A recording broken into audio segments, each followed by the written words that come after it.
Beware the Court of Owls that watches all the time, ruling Gotham from a shadowed perch, behind granite and lime. They watch you at your hearth, they watch you in your bed. Speak not a whispered word about them, or they'll send a talon for your head. That's a great voice, Dragon. That's a great voice. Greetings, fellow nocturnal birds and whatnot. Tiki here. And BlueDragonFive. And welcome to a special edition of the Kickback Cafe, the show where we kick back, relax, and talk about anything but Disney. And today we're talking about one of the most monumentous post-New 52 story arcs from Batman. The story arc that kind of shaped Batman going forward into the future, that's been influencing current writers for years, for decades. Drag, I'm sure you can say more about the influence than I can, but we're talking about Scott Snyder's Court of Owls, which is going to be the subject of Gotham Season 3, which we're both kind of excited and terrified about. So, Dragon, just kind of besides the Gotham Season 3 thing, of course, we're here to celebrate Batman Day 2016. Yeah! Yeah! Do you have a brief explanation about what Batman Day is? Because I honestly don't know. Honestly, it's every year is kind of Batman does have a 75th anniversary. It's not on the same day every year because they want to tailor it towards a Saturday that can be kind of like a Batman themed free comic book day. Only like things are on sale for Batman. That's the main thing. It's a retailer sort of thing. Oh, okay, I gotcha. Yeah, they give away a few free issues of the free issue, whatever the current run of Batman is, as a free edition of it, and they also will encourage people to buy Batman related stuff. It's a way of commemorating the anniversary that has passed, because his anniversary is actually I want to say consecutively. It's on the book itself in Detective 27. It will say May 1939, but it's actually like March 30th. It's like some sort of weird kind of erring thing with comics. Like the dates never actually coalesce.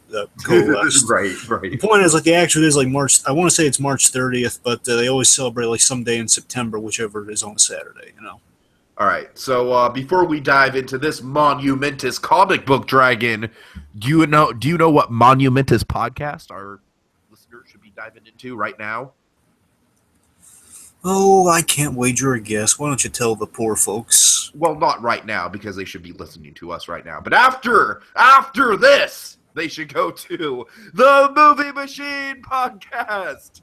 That's right, folks. It's what happens when you take four funny people and improv a movie based on a random story generator really, really fast. You got all kinds of crazy scenarios, all kinds of dream casting duos, freaking every kind of actor coming together. I'm kind of sick, so I can't really talk about it that much. So all I'll tell you is that it features Kyle Decker, Ben Lifson, Jacob Culver, a host of rotating guest stars, and it's on hotchocolatemedia.net. Check it out. All right, Dragon, where do you want to start? Well, first off, let me ensure that we are indeed locked on our wonderful images we have to work with this evening. Yeah, we are locked. Yeah, making sure. Just gotta double check. Well, let's talk about kind of our initial reactions to the book. You go first, because you bared witness recently to this wonderful book. Okay, Dragon. So I was having a hard time getting through this one, not because it was boring or anything, just because I don't like reading comic books on Kindle. So I was kind of torturing you throughout this past week. You're like, oh, how far are you? How far in are you? How far in are you? And I'm like, well, I'm about halfway through. Because honestly, it would take me a hard time to just go through the individual panels and everything. I don't know. There's just something about flipping through physical pages of a comic that just makes it go faster. But Dragon, I assume that what you were waiting for me to discover was the Labyrinth chapter, which we will have a full segment about later in this podcast. Deep dive into that crazy shit. But Dragon, I just want to tell you, just kind of for my initial reaction, I mean, just overall, it's a fantastic story. Really, really good.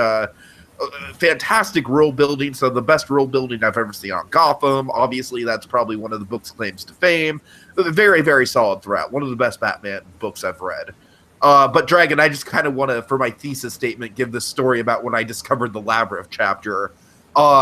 The moment when the text went sideways, Dragon, I was very concerned because I thought that I had somehow rotated the image on my Kindle and I couldn't get it back. So literally, I had to like flip through the text. I was like, "Oh my god, what's going on? What's going on?" Like I thought legitimately I had broken my Kindle somehow.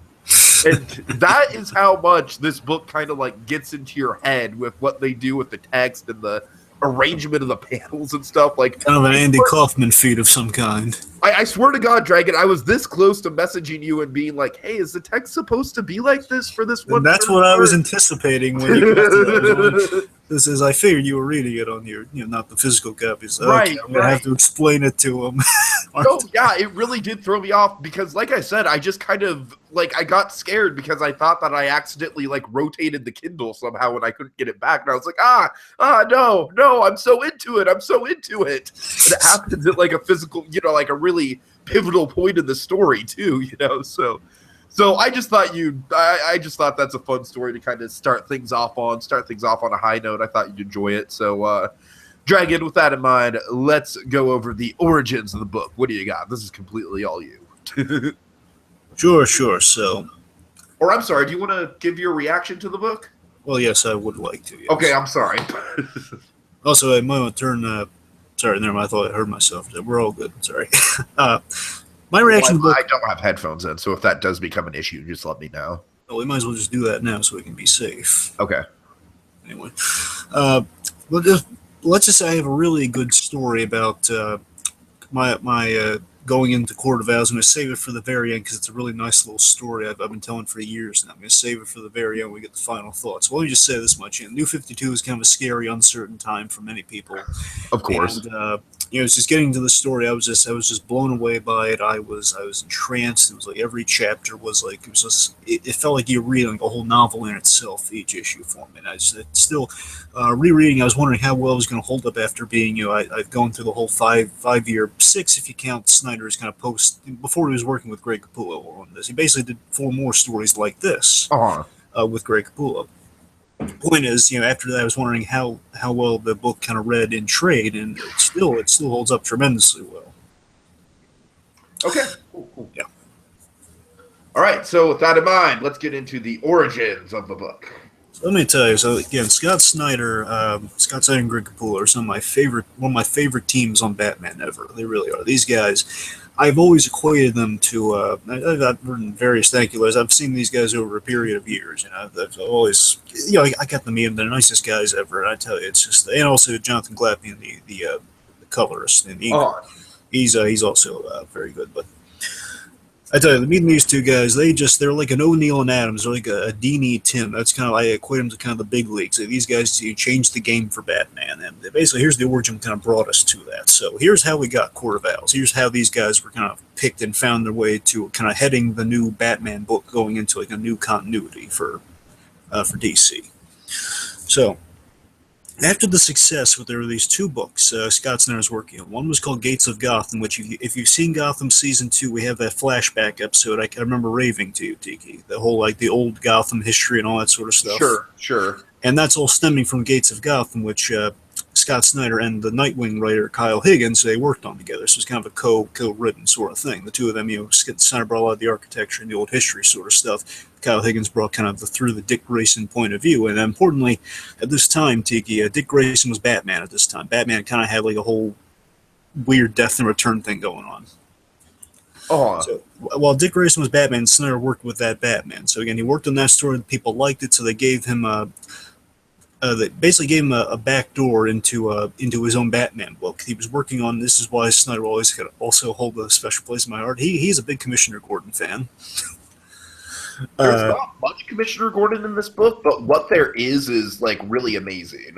But here's the funny thing, Tiki. Commissioner Gordon gave Snyder his big break in the comics, really, because after Gates of Gotham, which, by the way, Snyder had done like amazing horror stories and novels and stuff before working with DC. I can tell that Snyder's definitely kind of like coexists in the horror vein. Yeah, I definitely got that feel. So I mean, he's done tons of stuff in terms of writing before this, before DC. But has he ever done any Swamp Thing, just out of random curiosity? No, he's done Swamp Thing. Swamp Thing? Okay, cool. Anyway, so after the success of Gates of Gotham, they give him his own. They kind of allow him to work on the Detective Comics run. This is when it's getting to the 900 sort of territory, and he works on kind of the Dick Grayson. A story called Black Mirror, which is kind of the Dick Grayson's Batman run, and it's really good stuff. And he really pitched the book as they have these things called backups. These backups are like kind of a little side story at the very end after you reach the main story. It's kind of like a little extra bang for your buck. It's like a little few like. Oh yeah, I know what you mean. Sure, sure. And basically, it's about Commissioner Gordon looking into skeleton cases. And I think this is a story I would love to talk about at some point in the future. But yeah, this is what kind of made Snyder kind of the omnipotent name that he is now. Like, oh my god, like, this guy's the monolithic name he is now. Is that he introduced the James Gordon Jr. character. I'm sure you remember from year one, Jim Gordon's son, the original. Of course, of course. The baby who was like kind of dangled off the bridge. Well, it basically plays with the idea after he was dangled off the bridge, something might happen with kind of in his brain. So he kind of basically it's questioning if James Gordon Jr. is a serial killer, and Gordon's terrified of that notion. It's basically the whole book kind of plays with him looking into the case of his own son, if he's responsible for these murders, and kind of amps up the super horror. Was this the one that you were telling me about as it was going on? I might have, but this is years ago before we really kind of talked about that sort of stuff. So I don't know. It's when it happened, but I know I've told you, I've walked you through it because it's such a big story. I'm sure we talked about it, but anyways, the point is, it was a big story about kind of the son of James Gordon Jr. It was a big kind of like it was presented in such a horrific way, and it was very memorable, and that kind of gave him the clout he needed. They says, okay, well let's give him a shot on the new Batman book, which terrified him because Snyder himself, he suffers from a lot of a little bit of OCD. He's very neurotic. Very kind of a timid guy. He gets the new 52 debut for Batman, which gives him a lot of nerves because you're not just taking on Batman like issue like number 975. Right, this is like the reboot essentially. This is like you're working on a Batman number 1. And this is like the first large scale like reboot of Batman, correct? Well, pretty much. Yeah, I mean, again, kind of year one is somewhat like that because that's kind of it's called. It's not like taking it from issue number 1 though, but it was the same sort of thing with year 1. Okay. Point is, the idea for the story stemmed from Snyder's love of history and architecture. As I mentioned, Snyder's a huge kind of history buff, and he does tons and tons of research. The reason this guy is my writing idol, I swear it is. He and Paul Dini are some of my writing idols. These two guys, and Scott Snyder, he has a great sense of history growing up in New York. Because he knows the streets. He was many people think he's from the Midwest. No, absolutely, he is from New York City. This kid, I could totally tell that because of how he writes cities. Absolutely. Absolutely, I always like the joke. Sometimes I've written this in like letters or something. I've always said Scott Snyder actually he grew up in Gotham because pretty much he did. I mean, he writes Gotham like New York, but from kind of this from a kid's. What era of New York did he grew up in? He grew up in the '80s New York. Okay, '80s New York. That was a tough time. That was like right around the time of AIDS spreading and everything. So yeah, he did definitely kind of live in a Gotham-esque New York for sure. Because here's the thing. I mean, I say 80s. I mean, there's a chance it might be like a little like more middle 80s than I'm thinking. Because the point is, he one of his favorite stories is Batman Year One and Dark Knight Returns. And importantly, Batman Year One is set very much in kind of that kind of a 70s 80s Gotham. Right. It's very point. It's really real world crime sort of thing. I want to say Snyder was grown up in the 80s because he speaks very fondly of that book. That's my assumption. I believe he turned 40 recently, if I've heard correctly. So, I mean, that kind of coalesced with the age, I suppose. Sorry, math, not my strong suit. Point is, so again, Snyder's really working with, he loves history, loves art, it just kind of leads to the idea of, like, what if Bruce didn't know Gotham as well as he thought he did? The city's history and kind of a conspiracy he dismissed long ago came back to haunt him. That was the premise of the story. I was working off of that idea of, like, let's say Batman, after all these years, he's getting really comfortable in Gotham. Maybe he actually thinks he knows, and the minute he admits that bad stuff, really, the city itself is, he persona, as I mentioned many times on the Gotham speculation or talking about Gotham Season 2, I always model what I want. My expectations from Gotham are very much modeled on the story, Tiki. Very much modeled on Snyder's take on Gotham, which is Gotham is kind of this make or break city, like New York. If you can make it there, you can make it anywhere. That's why people go to Gotham. That's why they don't just flee to Metropolis. They want to stake their claim. They want to be stronger. I would say the show Gotham has like fleeting glimpses of that, but I'm just saying that's the standard I kind of hold. That's my hope for what Gotham kind of follows, the Snyder mold of that. Point is, again, so Snyder's Gotham philosophy really came into light during the Court of Owls book, but it's also been around for a while. Again, it's like New York. And absolutely why he asked the very logical question, why don't people leave Gotham? He makes it look like an actual city you want to stake your claim in. It's your city. It makes... Which is something that people always talk about with New York, too. It's like New Yorkers always complain about New York, and yet they can never leave it. That is kind of a common trope. Absolutely, and Gotham's the same way. Only presents your worst nightmares, and again with the Jim Gordon story, even going back then with the Detective Comics run he had, it says that Jim Gordon is presented with his worst fears, and he has to confront them to make himself stronger. His son might be a serial killer. That's a really Not to jump too far ahead, but I definitely can kind of see that philosophy playing out with the epilogue in this book for sure. Absolutely. I'm just saying it's all throughout. I mean, it's throughout every Snyder story. You have kind of an element of Gotham as a character in itself, which again is so fascinating to me. That's why I think he's just one of the best Batman writers ever. He's really kind of presented a new idea with Gotham that kind of plays. Yeah. Hey, point is, I'm sorry, I don't mean to dwell on. So I'm going to continue on. No, that's fine. That's fine.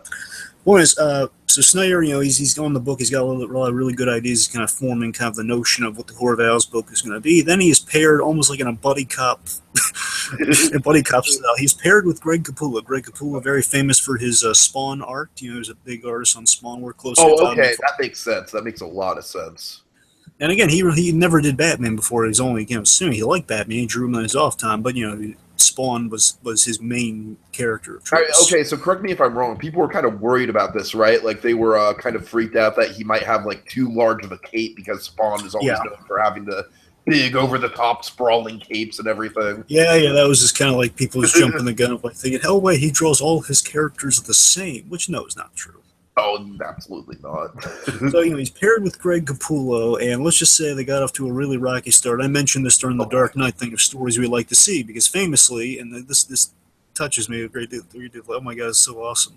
The two of these guys did not, they had very different approaches with their work, like they basically, Capullo likes working the Marvel method, like the Jack Kirby Stan Lee style. You just tell him the scene, he'll draw it for you. Don't tell him anything about what you want to see in the scene. He'll draw it perfectly. Just, let him run with it. Snyder is he's very kind of, he's a brilliant neurotic writer. Is that he likes to script out every little detail. I love the guy for that, by the way. He loves the script. Oh, yeah, they definitely have examples of his script in the back of the book, and for sure it's fascinating to see the process. I know, and basically, I remember there's funny stories on Fab and Batman where he mentions that Capullo's printing Snyder's notes, and it's pretty much as long as the actual comic would be 20 pages. And Capullo, that's a real button with Capullo. He hates it when people dictate how the shot goes. So you can see how these two are butting heads at the beginning. They're saying, "Well, someone's gonna leave this book." It's here, not him. Yeah, I don't want your art getting in the way of my story. I don't want your story getting in the way of my art. So, but eventually, they work together. They find a way to work together. They become the best of pals. Their wives know each other. It's really beautiful. These two guys. Seriously, it's really Kevin Smith. Kevin Smith, where everyone's problems can just be solved in 22 minutes. Kevin Smith had the most wonderful analogy for these two. He said they're the Linus and Charlie Brown of creative teams. Yeah. I think it's so adorable because they are. Anyway, so. Yeah, last thing to say is, Snyder, as per usual, does tons of research on buildings and owls, and the owls definitely, the research on the owls translates to the art style, which you see various directions played off of the owl motif, and just leads to 11 really great issues, and some good follow-up stuff, kind of massaging out kind of the story, with kind of our epilogues we'll get to, but again, 11 issue story that really was mind-blowing. That's the origin story of Court of Owls. All right. So I guess let's get to the plot summary, if you can sum it up as quick as you can. Sure. So basically, Bruce Wayne is confident in his familiarity with Gotham. He starts the Gotham's Future Initiative to restore and expand the city's structures, drawing the attention of investors, politicians, as well as the ancient supposed myth known as the Court of Owls, an ominous, corrupt society that predates Batman by centuries. After being attacked by the court's trained Talon assassin, Bruce investigates the court to see if they actually exist or just kind of a scare tactic, like someone putting on a mask just saying, "Oh, I'm the Court of Owls." He's saying, if they're actually the real deal or not.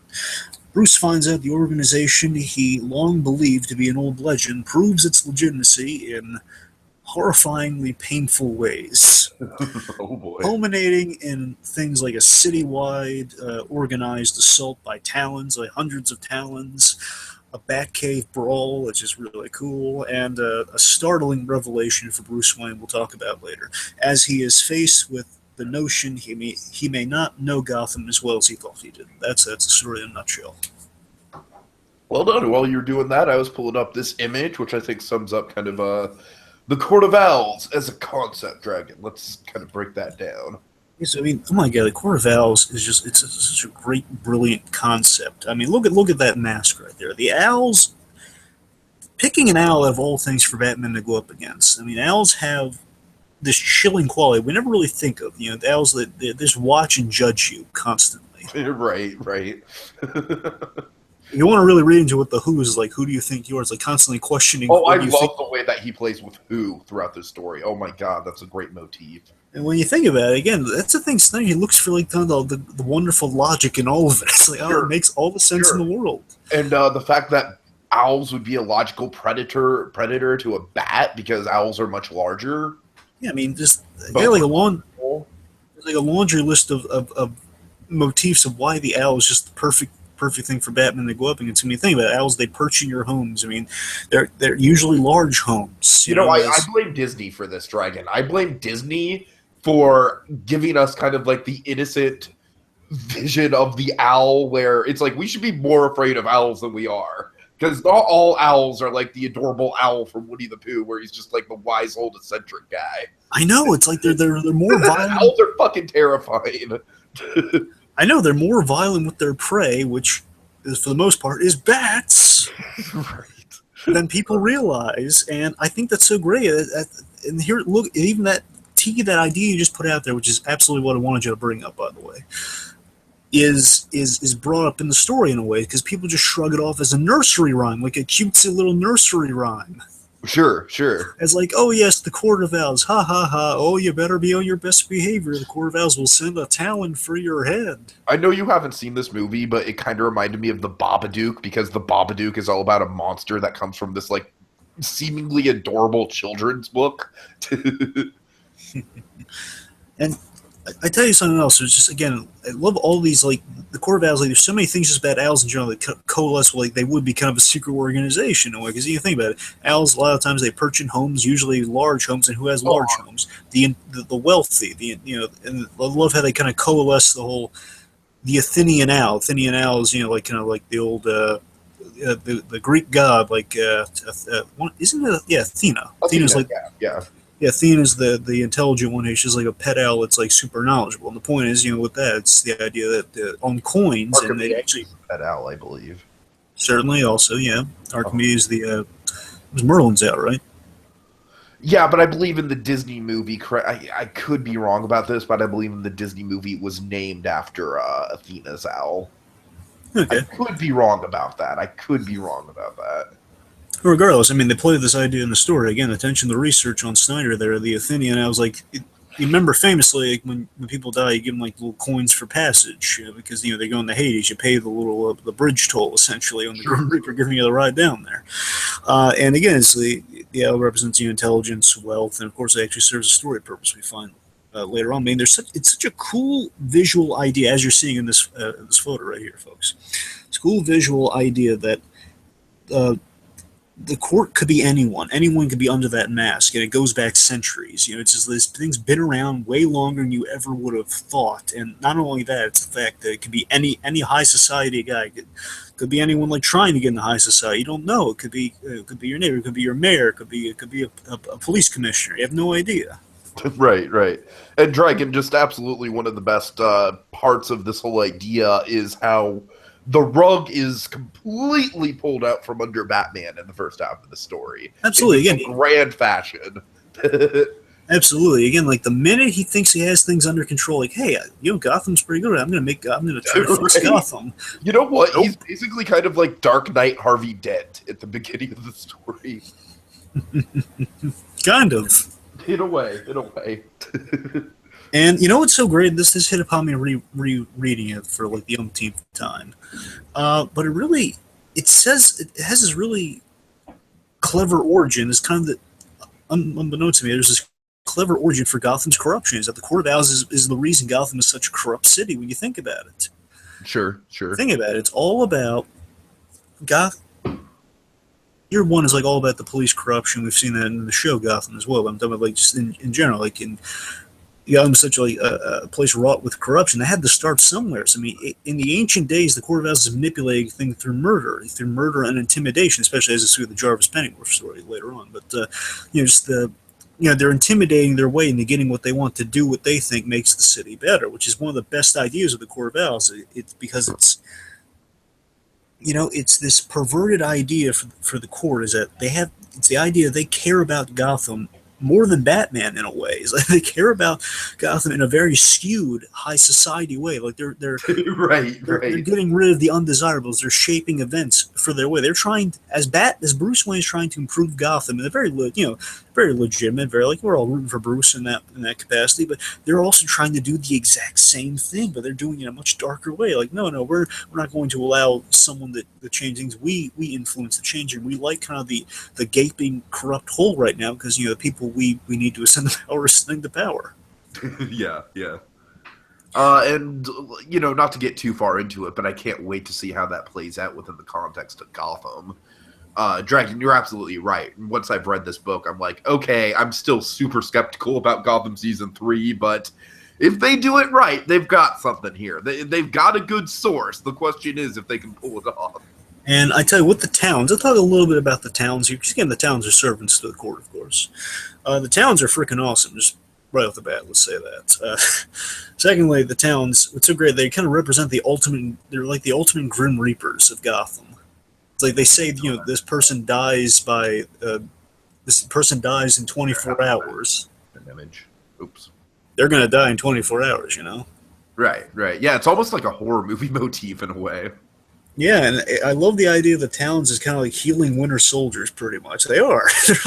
they're pretty much they're healing Winter Soldier level assassins, I should say. Not the exact Winter Soldier, but they're kind of a super skilled assassin scouted as like they're kind of picked as children, and they're kind of like they look at I love that it descends from the Haley Circus too. It's like it descends from circus performers, people who are young athletes and stuff like that. Sure, kind of drifters who wouldn't be missed necessarily, but they're really skilled at their craft. And you go from the lineage of those guys, so you kind of find the next of kin, so you can kind of have a bloodline going of like, okay, these are people with skills in their genetics, and you can get trained in everything. You have like an infinite army.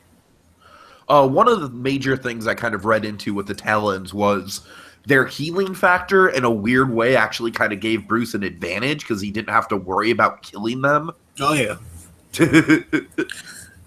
Oh, most certainly. You'll notice the Talons, they don't use guns because they go for like a very kind of bladed, clawed weapon. Yes. Very owl-like, very regal. Because you got to remember, the most dangerous, guns make a noise. Even if it has sounds, there's going to be like a noise going on there. Knives, they're painful. They're they're kind of unexpected. They can be hidden anywhere. You got to remember the knives and the swords and all that sort of stuff with the owls. I mean, it's a very effective weapon. It's a very gory, kind of very painful thing to use as well. Like you got to remember their MO for when they kill people is they kill them.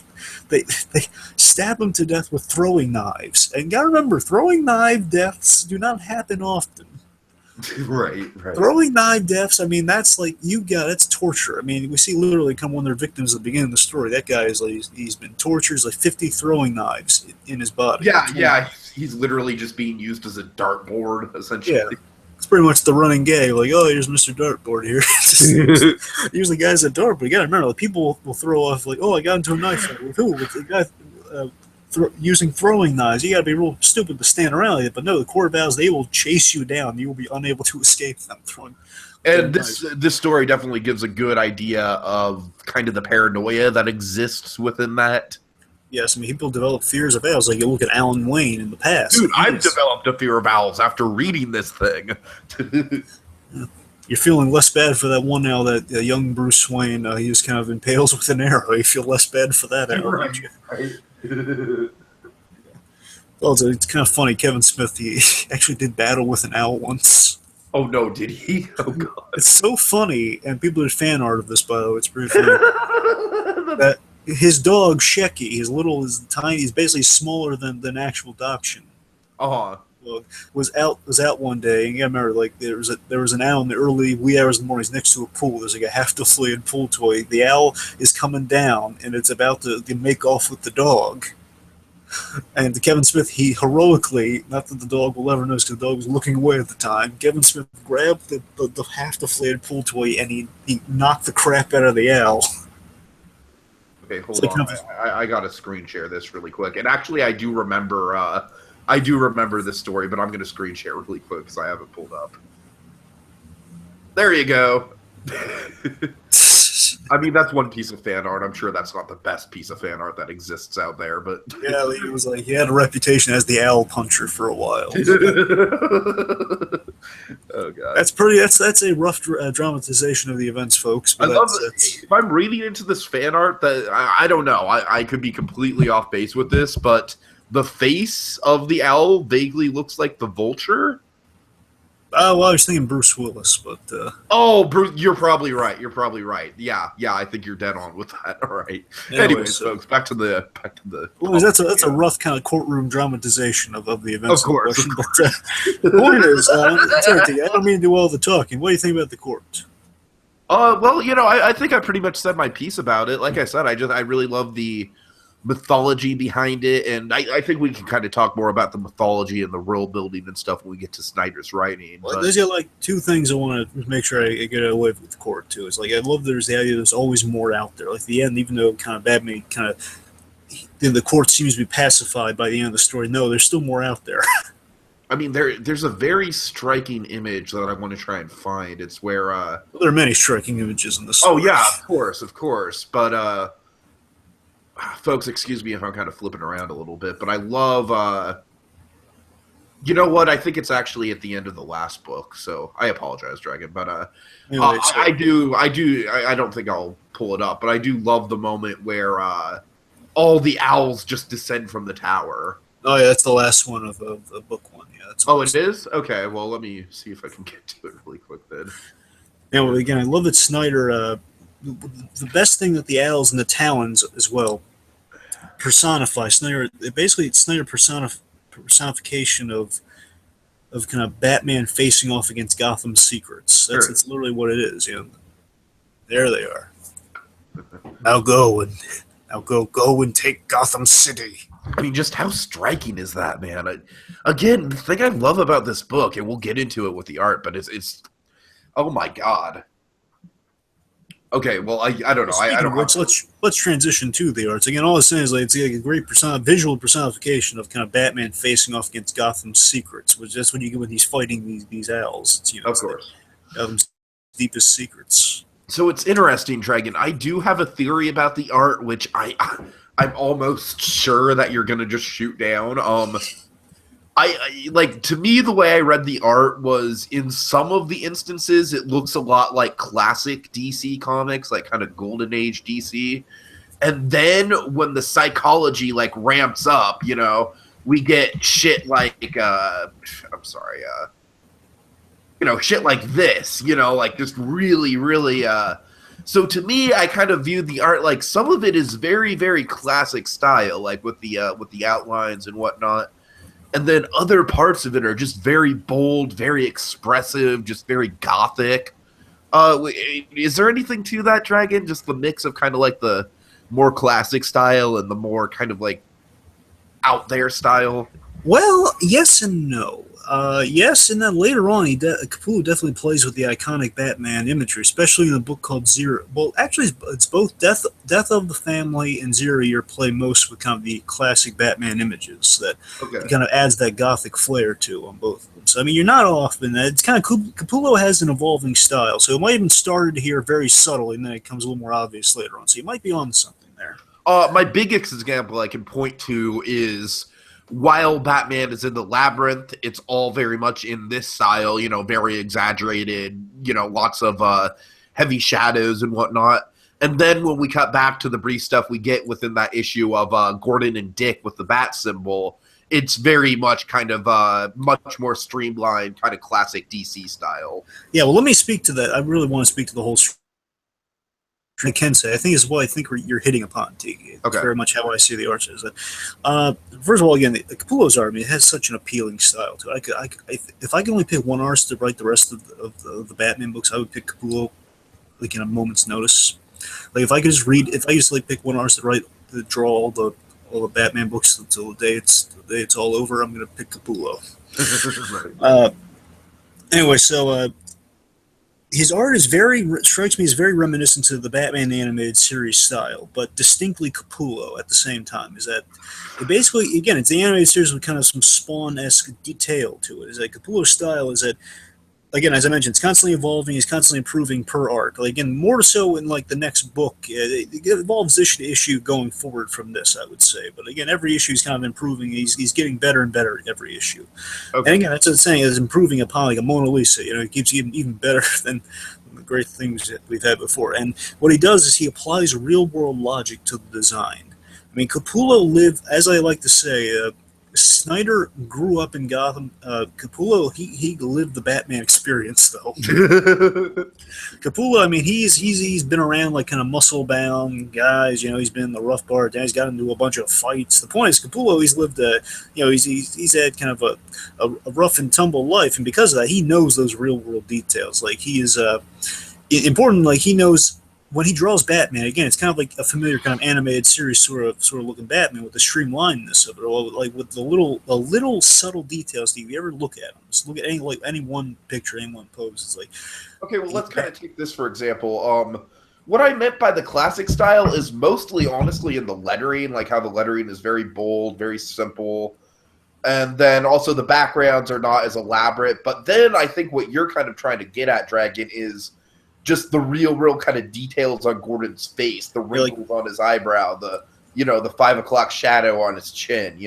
It's kind of funny that Capullo, his two favorite characters to draw aside from Batman, of course, Commissioner Gordon and Alfred. Mainly Commissioner Gordon because he loves giving like kind of the hatchet. Take on Alfred as well. Yeah, he likes giving Gordon like kind of the hatchet nose and kind of like a non handsome face. Uh-huh. But I mean, you're right. Also, with Alfred, he also had very kind of a really good kind of distinct. He draws a very human Alfred. Again, there's how they get the little subtleties there. Kind of a sad Alfred. Yeah, Alfred in this is definitely like I was kind of taken aback at first because he's just I don't know what it is about the Alfred, but it just looks a lot. I guess maybe it's that he's younger. Does that make sense? Well, I don't know about that, Tiki. I mean, he still looks kind of like, the average age of Alfred, where, he's a little up there in age. But I would, like, if I were to guess, it's not explicitly said in this story, but Gordon is actually in the Snyder Capullo. I guess I took the whole Alfred being slightly younger than he might usually be from the Jarvis epilogue. Right. That's kind of where I got that idea. All I can really tell you is that with like Gordon's 46, but he's a hard 46 because he's been through a lot in Gotham. That's the idea. He looks like Bullock once it's in the Jim Gordon becoming Batman story. Look at Bullock, man. He's got like a baby face compared to Gordon. Yeah. Again, it's what's so funny about it is like one of the Batman arcs they did later on, Super Heavy, the one where Jim Gordon becomes Batman for a stretch, which is really good, by the way. In that story, it's Bullock mentions to Gordon, like, how old do you think I am, Bullock? What are you, 60? He says, no, I'm 46. Because he generally does, Gordon looks like he's up there. And traditionally, Gordon was played as an older guys. I mean, they kind of, he's playing, he's got city miles on him. He has Cranston wrinkles on him. Yes, he does. Okay, this Gordon in particular, I mean, let's kind of just take in how much this guy looks like Cranston. I told you, Cranston is Gordon. That's why any proper Gordon looks like Cranston. His face and everything. Just world weary, just. But like I was saying, again, every time I read the Snyder Capullo stuff, I keep hearing Bryan Cranston as Jim Gordon. But seriously, like I was saying about Batman though, with the design is that with his Batman, Capullo's Batman, again, it's kind of a traditional Batman. Like from a distance, you look up close to it though, it's like all the subtleties. It's a real beefy, dangerous looking Batman. Capullo, the way he likes to put it is that if you ran into Batman and you'd hit him at full force and you actually hurt, he's like running into a brick wall, like a big kind of Rocky style piece of beef. Oh, right. That's the way he draws him. Like, he's actually really huge, and you kind of see that even when he's outside of the costume. That Bruce Wayne's kind of he's a full guy. Physically, this definitely reminded me of Batfleck. Yeah, of course. Batfleck as well. He's traditional Batman. It looks very, it fits very line just iconically what Batman is. All the qualities of Batman is embodied in the Capullo design there. Sure. And Affleck just inhumanly has become Batman now. So it's living with. But again, just with Capullo, it's like it's a Especially shrink. like later on in the story when Bruce is kind of like moping around and he's got the 5 o'clock shadow and everything. I'm like, oh my god, it's so much like Affleck. Yeah, and again, it's like Capullo just overall the way it's like he has a streamlined, cartoony look, but with realistic details all over, like we've already discussed. Like no one does. Also, want to mention, no one does injury art like Greg Capullo does. Right. No, I've never seen anyone in all of my years of rebat. No one has ever done a properly injured Batman like Capullo's. When he gets like stabbed in the side, my God, he gets stabbed in the side. And throughout the book, you're wondering Batman must be held together by duct tape and paper clips or I think something. this is a good example, maybe. Yes, I mean no one does a bloody Batman like Capullo. Like even at the Right. beginning when he's facing off against Talon in Wayne Tower, like I love this little detail, Tiki. It's like this: you see Batman's chin, like the panel says, like must be some strain of venom or something. He's speculating the Talon's on, and it's just like they have some blood on the lip though, and like some stuff going on there. It's like it's a realistic amount of detail because people actually bleed like stuck pigs when you punch them. You know, it's like all the little. Referring to? No, it's way earlier, but it doesn't Oh, matter. okay. So I'm just saying, like, even if you go to like the Whisper Gang, like stuff like that, Bruce will have like blood on his lip from getting a punch. It's real world detail there. No one does injured like Capullo. I think John Peters would love Greg Capullo's work. Oh god. As do just Capullo's a great artist. I'm saying no one if for like the street fighting thing that John Peters is. Yeah. And also, Greg Capullo is very skilled in architecture. You got to remember, architecture is like every artist's pretty much every artist's bane of existence is doing the backgrounds, doing the buildings and stuff. And you got to remember, Scott Snyder, again, more of like an Odd Couple vibe here. Scott Snyder loves the architecture, loves the detail on the buildings. The architecture, yes. And you can imagine where an artist would be like, "Oh God, I gotta draw the buildings now." That's the difference between an unseasoned artist and a seasoned artist. You're gonna have still all the detail you want to put in there, make every little thing in the frame pop. Oh, Boy, does it! Let's see. The last thing I really want to say about Capullo is that the best thing I can say about Greg Capullo, I think, don't get me wrong, Dave Finch and Tom King right now, they have like a really good thing going on. It kind of captures what Capullo did. But no one still can do a cinematic kind of composition like Greg Capullo does. Greg Capullo, he works a camera when he draws. I don't know how he does it, but he works it. Right. That's the thing he always says. Like when he says he hates it when writers tell him where to put the camera. But again, putting a camera in a drawing to me it still blows me away. It's like Greg Capullo would be an excellent cinematographer if art never worked out for him. He's. I mean, let's just I flipped to literally just a random fucking page. Let's just take this for an example. Look at this Look at these compositions. Yeah, close up on the face, side view on the face. Yeah. Kind of close in. Yeah. You get the point. Exactly. A lot of it is on purpose, and it comes back sometimes. Sure. The compositions will kind of revealing something as you're kind of lingering on the face or something in certain panels. But yes, Capullo's art I could praise all day, so let's try to avoid that. So unless you got anything else you want to say about Capullo, let's go to this. I think we'll be doing some more praising when we get to the Labyrinth section, but I digress. Let's talk about my idol here. Let's talk about the wonderful writing of Scott Snyder. The man, the myth, the legend. Right. Oh yes. As I mentioned, Snyder grew up in Gotham. He knows it like a book. He approaches Batman different than the rest. I tell you, Tiki. He has such a positive outlook on Gotham. It's like he has this bizarrely. He writes Gotham as horrifying as you can imagine, but at the same time, there's such hope applied to it. It's like you kind of understand why Gotham's worth fighting for with Snyder. Yeah, and I think that's absolutely probably one of the strongest points of the writing here is just the way he personifies the city. Yeah, I mean, it's such a positive outlook. I've never seen such a positive outlook on Gotham. It's usually like you have positive outlook on the people. I've never seen that on the city of man, this is our legacy here, man. These structures are hundreds of years old. These are the places where all these big events have happened. We got to preserve these, so you understand it. And again, he justifies why by doing so, it's for a very strategic, smart purpose. Again, it justifies why people stay in Gotham because they like the city. It's a historical city. You want to stay there. You want it to be preserved. Right. Yeah, exactly. It's just kind of walking around, just appreciate. I don't know, like Dragon, like I commute to San Francisco, and I just shoot, like just last week I went to the ruins of this old bathhouse that used to be there, like like 60 years ago, and it's nothing but like old brick and mortar now, and it's fascinating, and you just evoke that same kind of atmosphere with Scott Snyder, especially like Dragon. Just two of my favorite details. Well, I'll mention one here, and then I'll save one for my favorite moments, but. Definitely, I love the whole monologue about the gargoyles and why the gargoyles are set up along the building and stuff. That is just some fantastic world building right there. Yeah, so you see, every time I keep bringing up the good Snyder, you actually finally get what I've been talking about. Oh, right? Sure.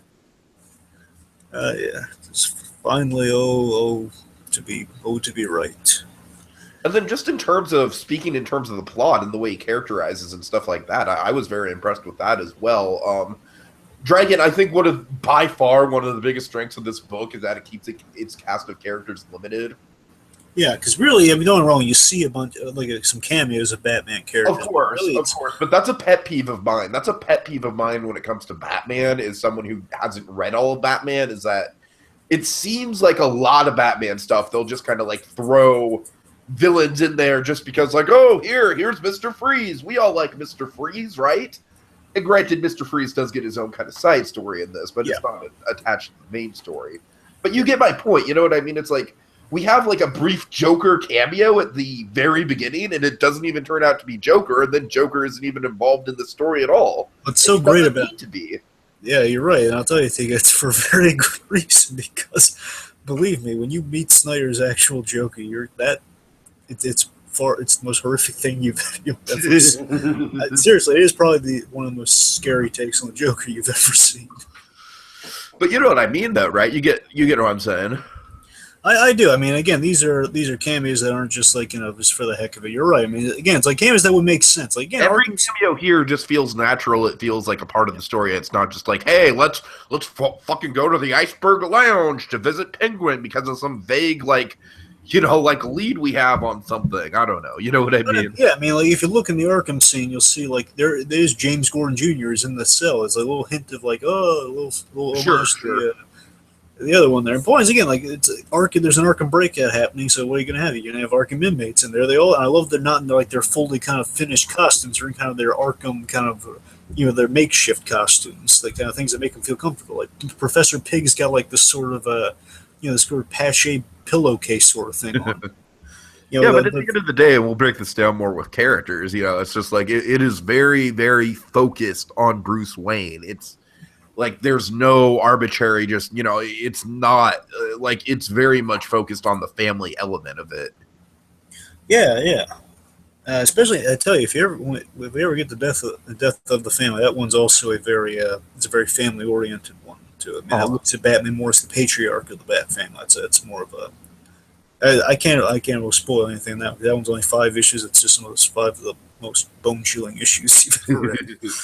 Anyway, so speaking of the bone chilling stuff, I want to mention again the horror credentials mix very well with kind of the scary city that Gotham is. And let me say this about Snyder's as a writer in general, but also as you can tell in this book, is that one of Snyder's biggest strengths, especially in selling his story, is that Snyder, just in talking about the books, he doles out these Shakespearean monologues, and right. These Shakespearean monologues about kind of the ideas for the motivation behind characters. Of like, there is a speech in Death of the Family Joker kind of expositing his plan. It doesn't feel like exposition or anything, because it just feels like this is Joker like kind of going off as the Joker would, and it just feels like it's him expressing his desire for Batman to understand, and it feels very natural. Like here throughout the book, you have moments of that where it doesn't read as exposition, all it reads as the Shakespearean monologue of describing the story. And again, he does this when he's selling the books too, just when he's talking about the books in interviews, where he'll just tell you like, he'll read you the nursery rhyme of the Court of Owls, or he'll tell you like, as I just told you with the origin there. That's the origin. It sounds so captivating, right? Right. Again, the guy's just a master at doing that. Of course, the human moments between characters are a big, strong thing that Snyder does. And probably the best thing that's in all the books is between Bruce and Alfred. That is one of the strongest human dynamics in the whole series. Oh, yeah, and like I said, I think a lot of the Alfred stuff kind of comes to a head with that epilogue, which is why it's one of my favorite parts. So, The best stuff I tell you with Alfred, it's going to be that's in 0 years. 0 years is pretty much the origin of Batman through Snyder and Capullo's vein. It's kind of their own attempt at a year one type story. Uh-huh. That's gonna again, it's like Alfred's hesitancy, and you got some really good stuff there. Again, I don't want to talk about too much about the other side. I don't mean to dwell on that. I just want to just give you some perspective. Again, I love that it honors. I love it. Snyder, he honors the classic, iconic Batman scenes. And, I've talked to the guy about this too. Like, because I give him major props for doing the Jim Gordon Batman rooftop scenes. Just oh my god, it's absolutely he's doing the scenes right. He's just doing them exactly the way it should be. And we have like an Arkham visit. We have a rooftop scene. Pretty much like we have a few, the Batman obsessive in the Batcave in front of the Batcomputer. Those sorts of classic scenes, but they have like a new slant on them. Yeah, definitely. I kind of read one of the new slanted scenes is that rooftop scene where he's arguing with Bullock about whether or not to turn off the single. Oh yeah, that's a good one.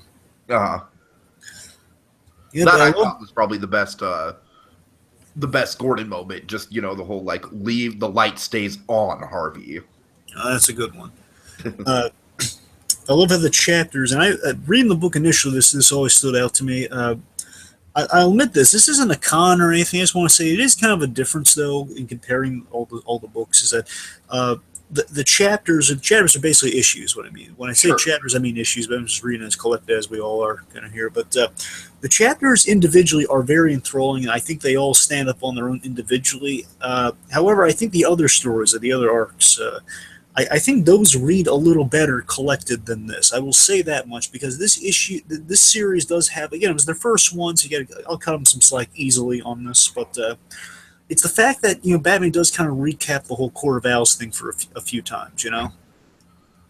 Yeah, but I don't really mind that. Yeah, it doesn't bother. I'm just saying that it's like one because thing is kind of recaps it. It's within a different context of the story. Yeah, exactly. The way I saw it was kind of just a flow in the writing. I actually saw that as kind of a positive. I mean, again, I don't mind it all. I'm saying it's perfectly fine. I'm just saying it's like the only, again, this is pretty much to me is like a perfect story. It's like the only chink in the armor. It's like, well, it's so good. It just, I remember reading it reads so well in issues and collected. It still reads well. Just it feels like Batman's just kind of talking about. He's recapping it a little bit. Yeah, I kind of get what you're saying. But again, it's perfectly fine. It's very fast. I read it all within like a 4-hour chunk of time. So because what Snyder loves to do also is that he loves to play with the reveal of who's giving the narration. That's something he loves to do, and he plays with that a lot more going forward. Like just when you hear kind of like reveal here, though. Yeah, it was a great reveal with the whole like Gotham is thing, which we'll talk about later. But of course. Anyway, I won't say a few things. Again, I can go on for hours about Snyder easily, but let me just see if there's any important thing I should say. Again, one thing I will say, this is something that people criticize Snyder for, mainly a certain fellow Batman fan has, and I hold nothing against him for it. He and I hold very different opinions about. Oh yes, you do. He views Grant Morrison basically the way I view Scott Snyder. Okay, I'll mention him. Because all love in the world, this guy's entitled to his opinion. I will always defend my point of view to death. Steve Baxley loves Grant Morrison the same way I love Scott Snyder. Of course. Basically, we kind of hold the. I mean, I know a lot of people that love Morrison. And here's the thing: I like Morrison, but I mean, it's so fun. We have like a reverse point of view on this. He likes Snyder. He loves Morrison. I love Snyder. I like Morrison. Right. And with that, let me say is the biggest point he has against Snyder with this story in per se. Like one point I'm just going to defend easily is that Grant Morrison in his big Batman story, he had like a secret society sort of plot as well, Leviathan.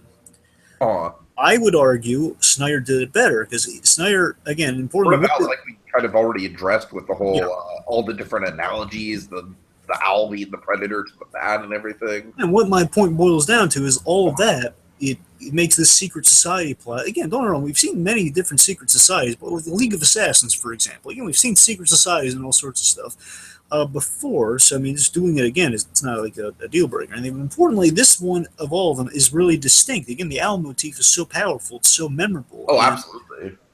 Again, I would also say the other thing I would say is, I think, but Snyder's this movie is going to make me like terrified, or this book, I should say, is going to make me terrified of owls the same way that fucking Jaws made people terrified of sharks. Like, I'm not even kidding. It's like Leviathan for me just reads as, again, I don't want to. I'm not. That kind of just sounds like more of just a Hydra sort of thing. Just essentially knowing nothing about it, of course. You're very right, though. It is pretty much like a Leviathan. They're going for like whole anyone could be a member of Leviathan. If you cut one head off, another one grows back.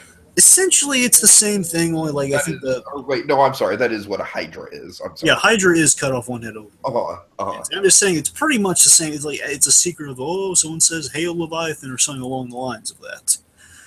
And that to me just at points Court of Owls seems a lot more distinct, a lot more memorable. And again, the issues I think read there. From what I've heard of Morrison, he kind of treads more into like the Neil Gaiman side of things, where he's very metaphysical, very philosophical with his writing, very kind of long and musing about talking about certain things. It's like basically what last thing I'll say, because I don't want to dwell on this. Last thing I'll say is to kind of sum it out. Is that what it boils down for me with personally Morrison versus Snyder is that Morrison, he has good stuff. Don't get me wrong, but I think he takes way too long getting us to care about. Like he's always building towards the reveal. Snyder has me from the get go. Like one issue again, each issue holds its own. Like you're really captivated. Look at the way this book opens with the whole like Batman and the Joker working together to solve an Arkham breakout, and then it's revealed that the Joker is actually Dick. I mean, that's a fucking fantastic way to open a book. You know what I mean? I'm saying like every issue kind of has you, and again, each issue feels like you're satisfied. You're very satisfied with the book you're reading. The Morrison stuff will really like, okay, well, what's gonna happen next, or like, well, I'm getting a piece of the story here. I'm not getting. I know this is going to go somewhere in like the last issue, but I still have to remember this one piece. Right. That's all I'm going to say. I don't want to get the season a little bit. Yeah, it's pretty. I don't want to. Again, I don't want to dwell on like the whole. I don't want to dwell on Snyder versus Morgan. I know people are entitled to how they feel. I'm just saying my perspective is I'm a Snyder guy. Moving on, last thing to say is Snyder has this wonderful thing.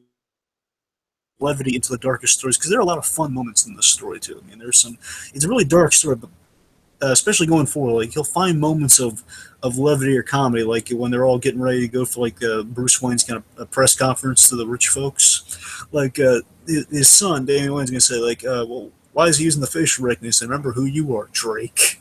Right.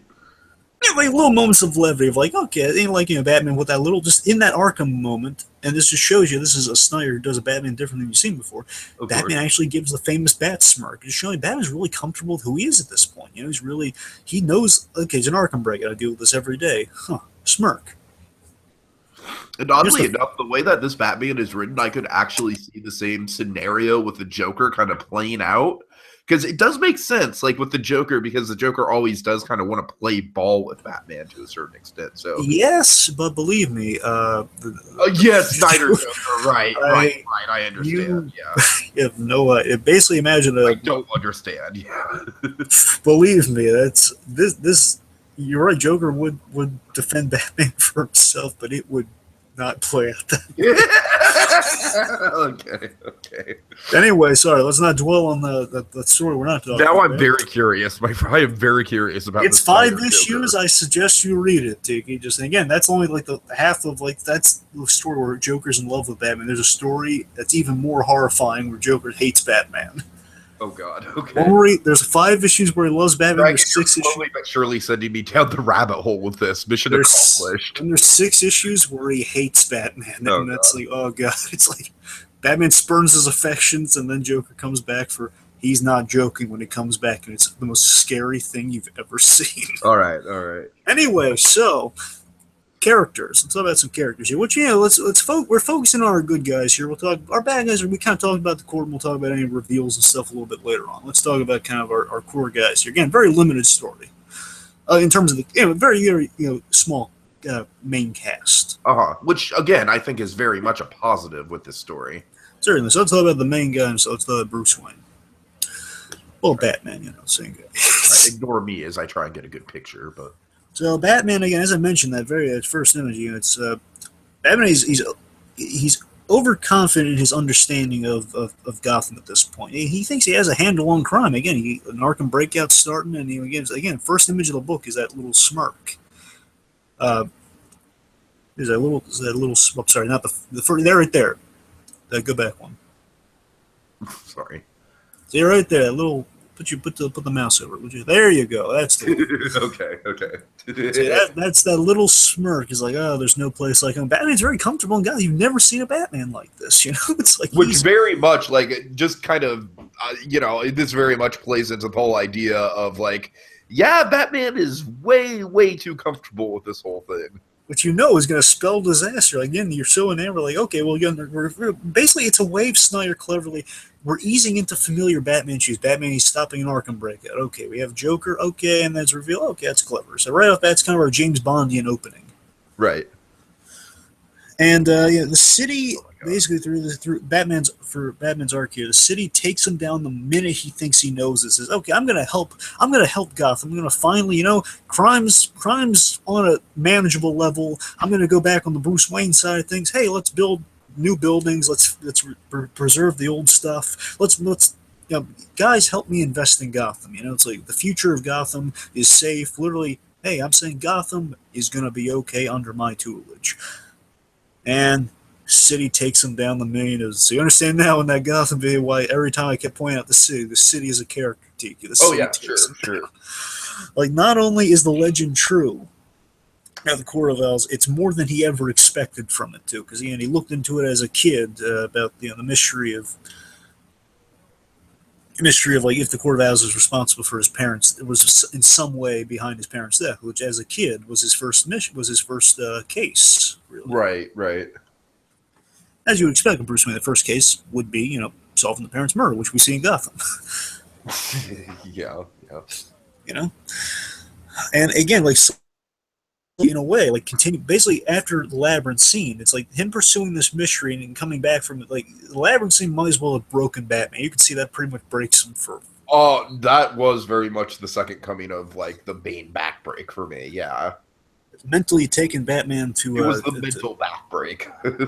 It's taking Batman to the precipice right there, and I think the idea, Tiki, is it's solving the mystery, like seeing this to the end is what kind of saves his sanity. It brings him back from the abyss. Oh yeah, this is very much like this is probably one of the best examples I can think of just an excellent like full-on Batman detective story. Like, Batman literally falls down the rabbit hole with the labyrinth, and then he. Oh yeah. And then he kind of climbs he climbs his way out, quite literally. Well, not climb, it's more Dark Knight Rises territory, but he gets his way. I'm like, don't tempt me, Dragon, don't tempt me. Easy. Point is, the court has very personal ties with the case of his parents. It's not only that, the court just has very personal ties through many things. His parents, Dick Grayson, of course, as we find out, Dick Grayson was destined to be a member of the Court of Owls. Sure. And what I love, and this really reads well on the reread. I love that if you think about it, Tiki, the beginning of this story with Bruce kind of his effort to kind of build a better Gotham, it's emulating exactly Alan Wayne in that flashback. Alan Wayne was known for building the skyline of Gotham, building all the buildings. Right. In Gotham, man, Bruce is doing the exact same thing in the story. And Alan Wayne, he ends up as kind of that paranoid guy that, oh my God, what's wrong with him? He fell down a manhole cover. Oh my God, the guy's out of his gourd. And Bruce is brought to the exact same place as Alan Wayne, which leads to one of my favorite moments of the book, which I'm going to save for later. But still, just it takes place in the labyrinth scene, as many of our scenes do. But yeah, it's Bruce kind of emulating Alan Wayne in this story. He takes that moment of change of he's not going to fall victim to it. In many ways, he's avenging the legacy of his family by reminding the court that Gotham is its people, not any one thing. That's the lesson Bruce learns. He thinks, by the beginning, he thinks, I'm trying to think what he specifically. Do you remember what he specifically said at the very end of the whole Gotham is monologue? Do you remember? Oh shit! It's something about God damn it. I know it is at the very end. All of us or something like that. Oh no, that's at the very end. I'm talking about, what does he say at the end of the monologue? The end of the first one. Yeah, the end of the first, like the initial kind of Gotham. Oh God. I mean, honestly, I can like flip through and go back. Yeah, you're in the issue, so you get a few more back and you'll be there. So anyway, my point is, he says Gotham as it will be. Is that it? Gotham. No, keep. Well, that might be it, but try going back a little bit more just to be sure. Just to be sure. Sorry, folks. Wait, is it RO Demons? Well, no. Keep going. It's just him talking. It's him doing this. Looking for the thought boxes. The thought boxes. Thought boxes. Lately, I've been Gotham is questioning a lot. Okay, go for it. Let's just assume Gotham is. Point is, by the end, he learns that Gotham is all of us. Gotham again. It's okay. So should we transition now that I have this image conveniently pulled up? Should we transition to Dick? Sure. Let's talk about Dick Grayson. Dick Grayson, former Robin, current Nightwing, access level high. Now, let me tell you a story about that, by the way. Why we have the little kind of recap boxes there. That is a precaution of the New 52. It was a clever way of doing it, by the way. That basically giving Batman kind of a back computer on the go with the contacts he's wearing, the little kind of the facial recognition, back computer contact lenses. I really love it. I love the way they come back at the very end of the book, by the way. But with one, it's showing how obsessive Bruce Wayne is, but two, what it's doing is it serves as a way of reminding people kind of how the continuity sits. Anyone who's like a newcomer to the book, they would kind of get a little recap of who these guys are. Right. Which was helpful for me because I wasn't sure exactly where in the continuity. I mean, obviously, I knew Dick Grayson, Robin, then turned it to Nightwing, but I didn't know exactly when in the continuity this was. Yeah, basically, initially, to you, the way it went is like Batman and Green Lantern were the least affected by the New 52, but then they kind of had a few. They kind of fudged a few things, and then they kind of. And it wasn't Snyder's fault. Yeah, I want to make that clear. Snyder was in the fans' camp. If he kept saying he didn't know at Comic-Cons, he kept saying that as far as he and the many of the Batman writers are concerned, it's the Batman's kind of all the stuff happened. We just don't know exactly how it works out. And then it's like he wanted to keep year one. Say year one absolutely happened, then he realized, in this new continuity, no, basically DC broke the news to him. No, you're gonna have to write the new year ones. What? Oh no! That's his favorite story too, by the way. It's like what? Write the new. Oh god! He did a good job with it, but again, he made it not just a rehash. J.J. Abrams to remake Jaws. Yeah, again, to be fair, I mean, again, he kept promising, kept telling fans, "Look, guys, look." We're not touching you. Year one happened. It all happens. No, Scott, you're gonna have to write the new year one. What? That's awful. That really. But again, he made it good though. He did it without just doing the same story. But he what a shitty assignment though. Oh my god. Yeah. But I love what he did though to get back at him. The way he did was he basically said, "Okay, look, if we're gonna do this again, remember he and Capullo are the kind of the MVPs of DC at this point because this is their third story. This is after Death of the Fan, which is a huge mega story that people love. Because remember this and that story were both New York Times bestsellers. This story and the next and Death of the Fan are both bestsellers. So basically, what they do is I'm gonna write. Greg and I are going to work on a script, and we're going to turn that in basically what we want to do with the story. Here's the deal. You're going to approve it, one draft, and whatever happens, we stick to it. You have no notes on it. You can't change anything. They signed off on it. Okay, I like that. That's a good compromise. That was the compromise. I mean, they still won it on the end there. Anyway, so Dick Grayson. So Dick Grayson, I view him in this story as kind of a more vocal Alfred to Bruce's obsessive habits. Alfred, yeah. I'm sorry, go ahead. I mean, Alfred's he's worrisome. I didn't mean to say that. Yeah, skeptical. If I'm sounding skeptical, just because I'm sick and my tone might be affected by that. But go ahead. I'm sorry. No, I mean, Alfred is more he's worried over Bruce, where Dick is more he's voicing the Alfred concerns here of Bruce, come on, you gotta get some sleep, buddy. He knows Bruce is gonna go to sleep, and Alfred, I love the idea Alfred slips in 5 milligrams or something just to get him go to sleep. I mean, Dick is worried for his mentor here again because Bruce goes through the gambit in this episode, in this book. I mean, Dick, he doesn't feel trusted in the story. I think Dick's arc is he doesn't feel trusted because there's that great bit in the story where it's basically the end of the first chapter, the first issue is it's revealed that it looks a lot like Dick Grayson might be the killer of the victim, of the dartboard victim. Yeah, with the whole the DNA under the fingerprints thing. Yeah, yeah, DNA is a match, and then you find out. Okay, Dick explains. Oh yeah, well that guy scratched me, and he basically he grabbed my arm, and that's how my skin got on that guy's fingernails. And he says, you checked the security camera, didn't you, Dick? You've known me for years now. Of course I checked the security camera. That sort of thing. Where it's like, no, kind of, if I could speak to Dick a little bit. Sure. Yeah, I really like. I definitely agree with you that he's kind of a more proactive Alfred. Where I really like his role in this. One of my favorite moments comes from the kind of face-off that him and Batman have at the end of the first book. And I really love how this book kind of explores the legacy behind the Batman and Robin dynamic.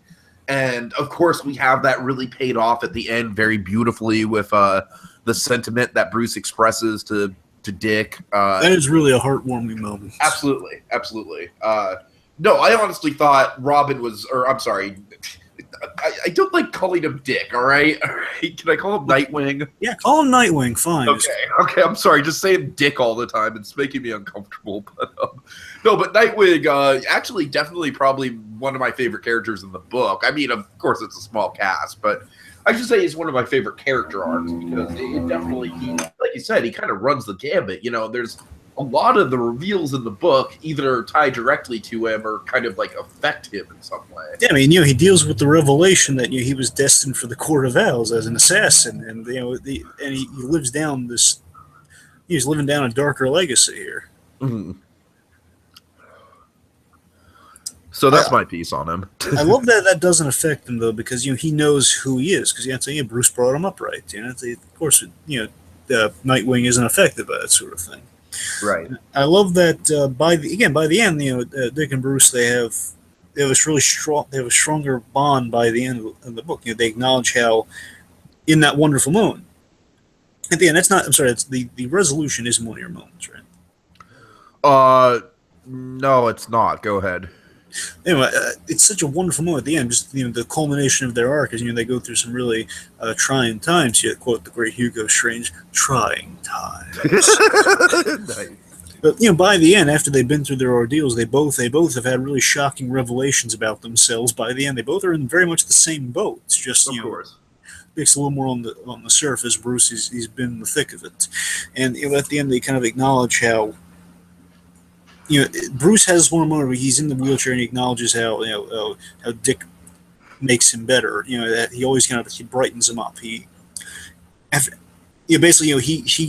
of stops him from going into the abyss, which is really it's a nice sentiment. Like the whole you kept me, you keep me grounded after all these years. as Robin, just as my kind of my. I'm going to make a weird analogy, but if you've heard that the Kevin Smith story that's been going around, where his daughter interviewed him, and he gave that story about how she basically saved his life.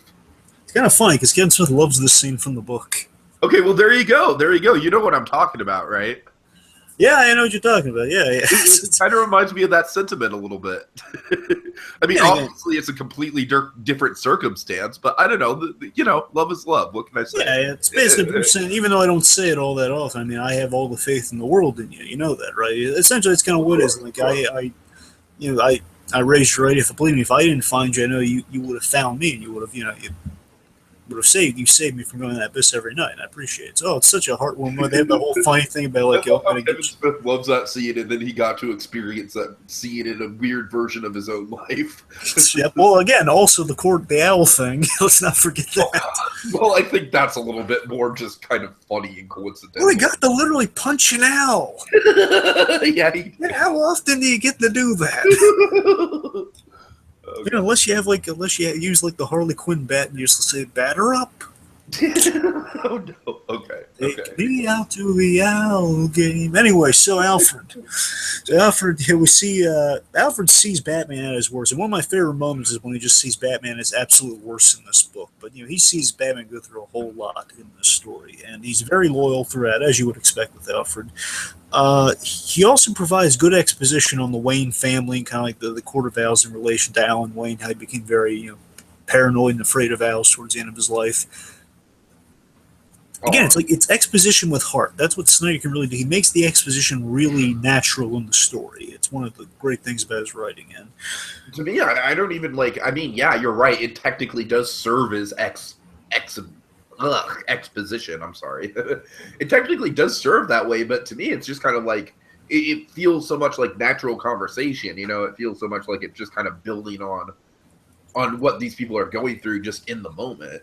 yeah, and I tell you, the best thing about Snyder's take on Alfred is that again, he's the most. This is out of all the Alfreds I've seen, he's probably the most personal and fatherly Alfred I've ever seen. Because he, especially in Zero, he really serves that role. It's like this is all Bruce has left, and this guy, he gives that kind of that approving, disapproving, fatherly quality of like, I really don't want you to do this. I care about you. That sort of thing. You can't fail to mention the myriad of new bat bunkers you'll be building throughout the city. Ho, ho, ho. Must have slipped my mind. Next presentation, maybe. Yeah, I think that's a good example. Kind of like, it's like Alfred's kind of like, yeah, maybe you're overdoing it a little bit. Maybe, just maybe. I mean, I'm going to go along with it, but, Yeah. But again, Alfred's always a strong part of these books. I mean, here he becomes more important through each arc of the story here. And this is a good Alfred, but he's more there to bear he witness. absolutely kicks ass in the second part of this. He does. You're right. So I mean, I don't want to flip to because we're about to get to the labyrinth stuff. So exactly. So I mean, we'll hold off on. Well, no, we got Jim Gordon next. Of course. So let me take the reins of my guy. So again, by all means. So again, Capullo he draws a very mean, and I mean that in a good way, a very mean Jim Gordon. He's very, and again, it's such a wonderful marriage. Capullo loves the draw Gordon, and Snyder writes the best Gordon I've ever read. He really does. He's very on the money. He's just so on the money. I mean, Gordon doesn't have a lot to do in this story. Again, throughout the course of the series, Gordon and Alfred get more to do in the main plot. Say Bullock as well. I really like what little we do get of Bullock in this issue, or in this story, I might add. Because again, they show a lot of great love to our supporting characters, including Harper Row later on. So I mean, all of them do get they get good moments in the stories going forward. They get a lot of really good meaty stuff to do. But again, this is like their first one. They're just kind of feeling what they can kind of get a vibe. But they give Gordon all the stuff that's in the classic sense what Gordon would do in this story. They don't make it out of character or anything. So it's I like that in terms of what we do get with Gordon's arc, so to speak. Some of it is subtle towards the latter half of this, but mainly Gordon's in the first part of this story. It's the majority of these. He gets mainly 3 bits in the story. Bit 1 is like he's familiar with the legend. One of my favorite scenes we'll get to later on because, of course, it's Jim Gordon scene. I love that it's he's familiar with the legend. He wisely brings this up to Batman, like, oh yes, the old Corvallis legend sounds like. Because again, Gordon's bringing this up, and Batman kind of he turns him down there, saying, no, that's an old urban legend, Jim. I've heard that God knows how many times. I'm getting sick and tired of it now. Right. And importantly, Gordon's absolutely right. And I love it, but Batman's learning. Oh my God, he's learning. Everyone's pointing this out. Like, yeah, this is a familiar story. He's right. And as Gordon is trusted confident, I pointed that out to him first. Gordon, in a very poignant part of the book, he keeps the faith in Batman returning, and kind of what the symbol means to Gotham as a whole. I would say like that. I mean, I kind of just reserve that for you because you're the Gordon guy, but that is definitely up there with my favorite moments. Absolutely. Oh yeah, that is an absolutely really good part of the book. Man, my favorite's another Gordon scene. This is the first scene out of the bunch. Anyway, let's see. So. And by the end, this one's a much more subtle touch. I might be reading into this one, but I think by the end, it's like there's a little kind of closing the book on things where Bruce is on the phone with Jim Gordon and he's telling him, "Oh yeah, I checked the premises. I have no signs of any bodies. I shouldn't expect anyone." That's kind of like a subtle bit of kind of Gordon's faith being rewarded in that Batman is now acknowledging the Court of Owls, and Jim is like he's being rewarded for like him bringing the idea to him. Like he's in the loop pretty much. And it's kind of a given. Like of course he'd be in the loop, but it's like I think it's a little subtle, like faith being rewarded. Right. Anyways, that's really all I got to say on Gordon. And Bullock, anything else you like to add? No, there's a great shot. Oh my God, beautiful shot. Bullock, just really quick. I just kind of like how. I don't know. I don't have a ton to say about Bullock, but I like how he's there. I like how Bullock's kind of like the realist in the situation. Very much kind of in the style of Bullock in early episodes of Gotham, you know. Not a ton to do. I look forward to seeing how they develop him in the future with this run, but anyways, so Oh, yeah. So let's with that said, let's get to the well, now Bruce is falling down the rabbit hole here. Let's see where he's going. He's going to the labyrinth. the labyrinth. Oh boy, where to start? Where to start? I mean, what we could jeez. do is we could literally just go panel for panel and just be like, ooh ah. Yeah. Well, I wonder. I want to see how it does play out for you. Let's see how it does look. Okay, well, Of course, we got some great compositions there. Again, great shadow work by Kabula. The idea that some rooms are lit, some aren't, because the purpose is to disorient the person going through this. And again, this is it's so chilling that this whole this whole thing is like kind of like a kind of a 60s Batman death trap, but it's in the most horrifying okay, so ways. that is very much a Gotham thing, like a '60s Batman thing, but done very, very darkly. Now, to be fair, not every death trap necessarily 60s Batman. I'm just saying, you know, No, it's I like know, taking but I don't know. With this, it's like it is kind of like a '60s Batman thing to a certain played extent. very seriously, though. Of course, I don't think in '60s Batman you'd have like a Thomas and Martha Wayne reunion. No. Mama, Papa, you're back. And what do you think of this monolithic owl statue? Oh, absolutely fantastic! Just all the owl imagery in this book. I mean, I could praise it to the high heavens. It's just all great, and it's all terrifying. It's all absolutely fucking terrifying. I honestly think out of the whole book, this is Capullo's most stunning and creepiest art. Again, like some rooms are lit with again, it's made out of kind of this limestone. I love the composition of this page where it's like we have the the large scale owl, but then we have kind of these side shots. Yeah. And again, he's drinking the drugged water. We see it's such a cruel thing they have set up here. Because the idea is, this is a very horrifying death trap designed to drive Batman mad. It almost works. He's got no belt. He's dehydrated and drugged because he has to drink some water. And he's drinking the drugged water. He knows it's drugged. And he's also disoriented because, again, lit room, not lit room. He's going through shadow, not shadow. And then he has this sad heartbreak. And also, I like that he's getting clues as he's going through these rooms, by the way. And again, it's like this taunting thing of like the transition from the dark pathways to the lit room is a flash. Library, or not library, but this blinding room. Yeah. Yeah, but I tell you what's so cruel about this though, that shot right there. Like he walks into the room and it's just like it's a flash that just kind of blinds him. It's like that blinding flash of failure reminding you, hey, you're not out yet, and I'm taking pictures of your demise, of your slow demise. By the way, it's just a little detail that kind of hit upon me. Okay. Every time he leaves the room, someone has to take the picture from that camera and develop it and hang it on the wall. And by the way, I'm not sure it's explicitly said in the book, but just so you know, he's in here for 8 days. Yeah, I picked up on that, yeah. He's in there for 8 days. And again, there's that... I kind of use this for my Indiana Jones pitch. I didn't base it off of this. I'm just telling you what this is based on as well. Again, it's kind of the Greek kind of the Minotaur thing. It's the labyrinth of the Minotaur, which also was in Batman the Animated Series. So I wonder if they drew any of that from there for this. Well, I definitely know that the stuff coming up with Thomas and Martha vaguely resembles some animated series concepts that have been explored. Well, certainly. And right here, this is just, it's heartbreaking coming up here, folks. And again, Batman's been drugged, and now we're trying to get into the reader's head as to disorient, Batman's disoriented, we're going to have kind of a disorienting thing ourselves. The way you read in the books, they have to turn the pages and everything, like turn the whole book sideways to read, and like the pages. But unfortunately, I didn't have the fucking luxury of doing that when I'm fucking reading this thing on a big desktop computer, Dragon. Yeah, see, that's how I had to read it. I literally had to like turn my head. It was a pain. I mean, don't get me wrong. I want to make it clear. I think this is a stroke of genius. Absolutely, it's almost kind of like breaking the fourth wall in a very artistic sort of way. Oh yeah. But at the same time, it's like if you're reading this on a Kindle device, yeah, it's going to be a little bit tough to get through. Let me mention two things here. Go to the next panel. Yeah, sorry, it's a little tricky with this. This one? There, that one right there. Okay. I love that he's walking through the scale model of the city, and I love how the fight escalates to being in this giant scale model of Gotham. Right. And what I also love is like down at the bottom of this slanted page. The bottom, quote unquote.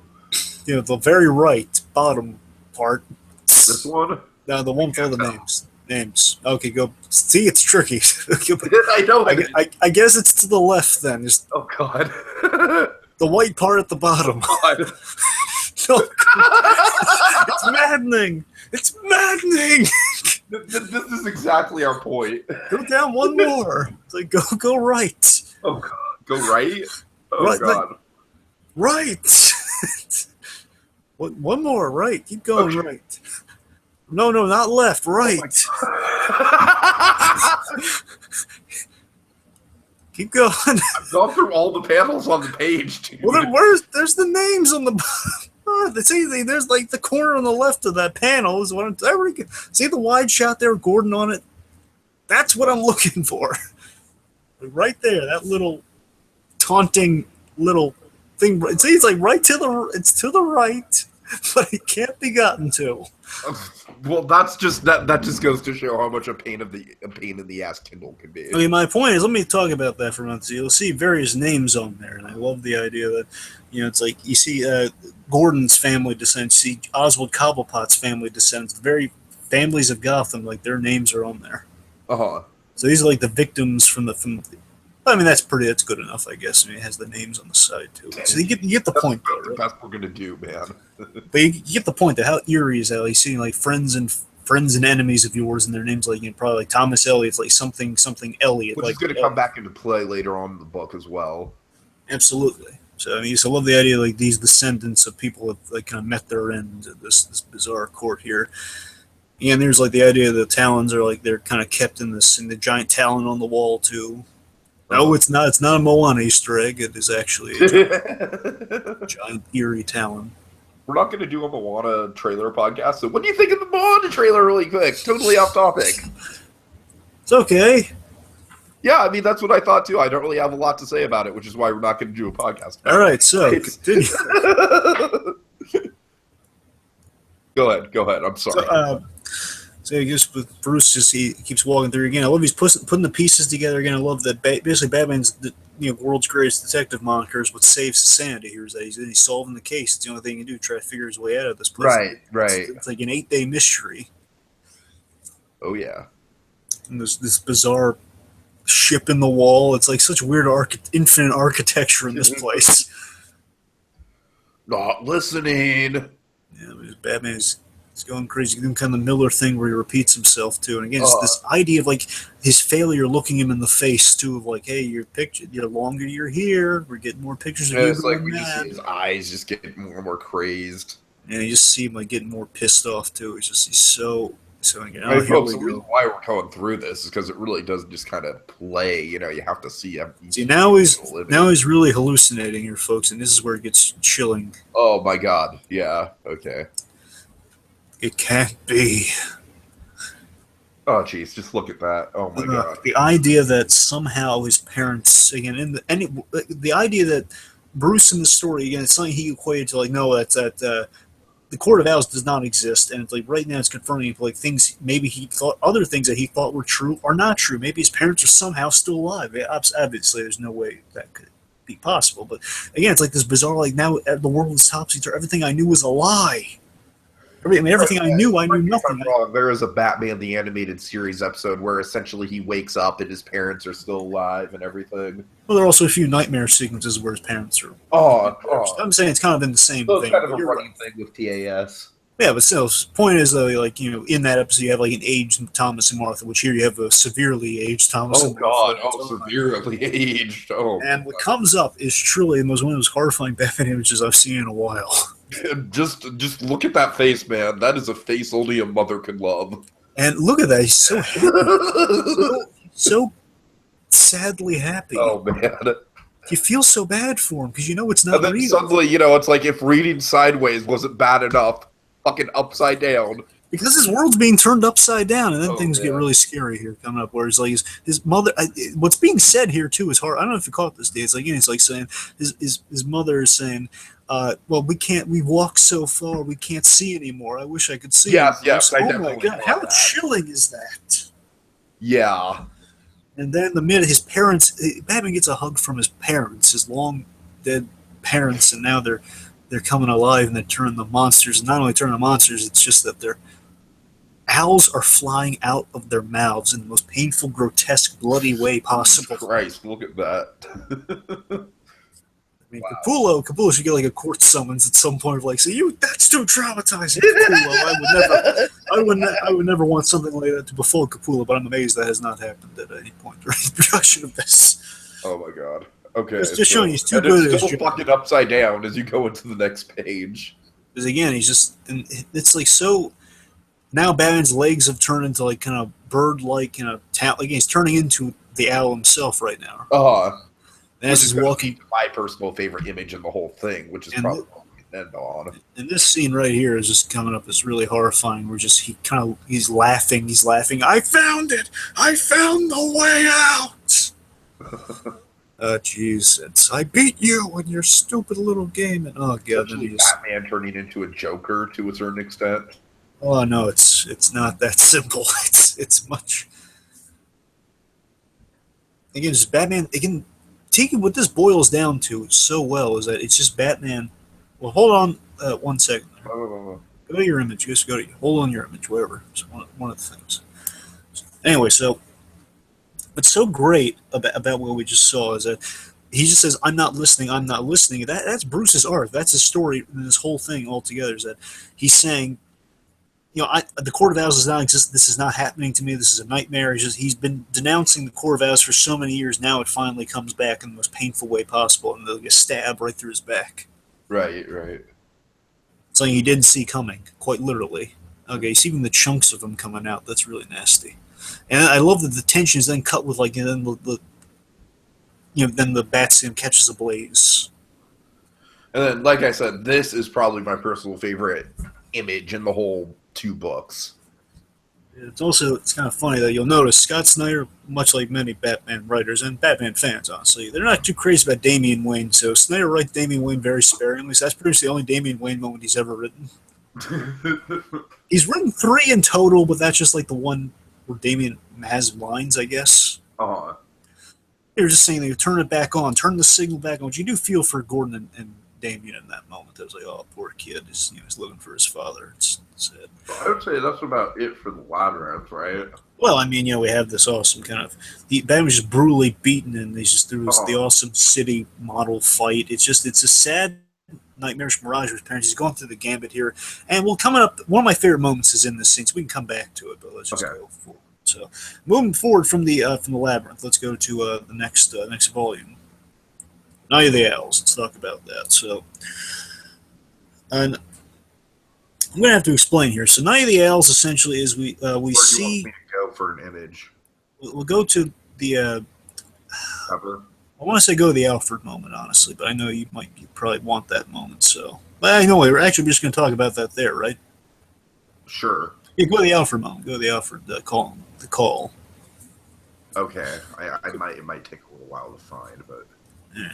So, like, yeah. So we see right now, basically, what was led up to this moment here. You're seeing, folks, is that the Court of Owls. Batman escapes. It's kind of making the court look bad. They sick a bunch of owls. Like, they take care of the targets they've already set out for, and one of those targets was Bruce Wayne. So they go to Wayne Manor. And it's like after Batman's just like stitched himself together, he's in such shambles. Amazingly. And then I love that he's facing off against these guys even without the bat suit on. He's still doing a pretty good job. And then he goes down to the back cave. Find the Alfred specifically making the call. I mean, you went past it so many times. It's the different. It's not the Capullo art style. It's when it's in the other art style.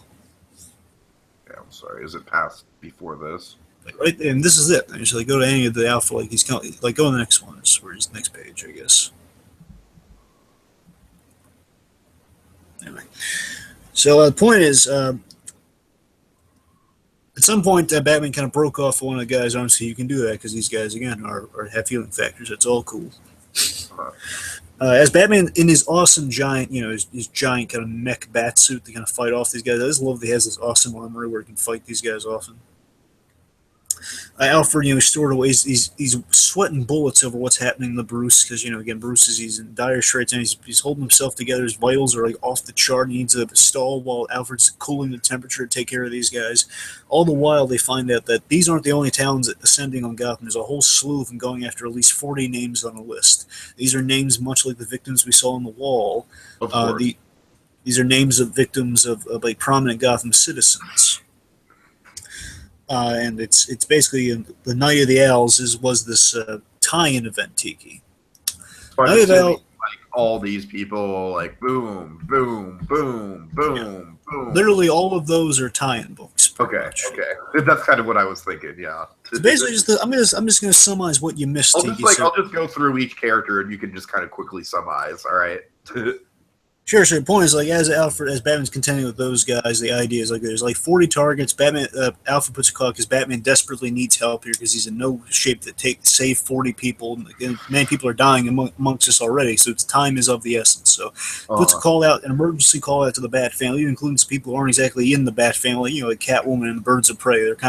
They work with Batman, but it's more Catwoman's out for her own stuff. You know how it goes.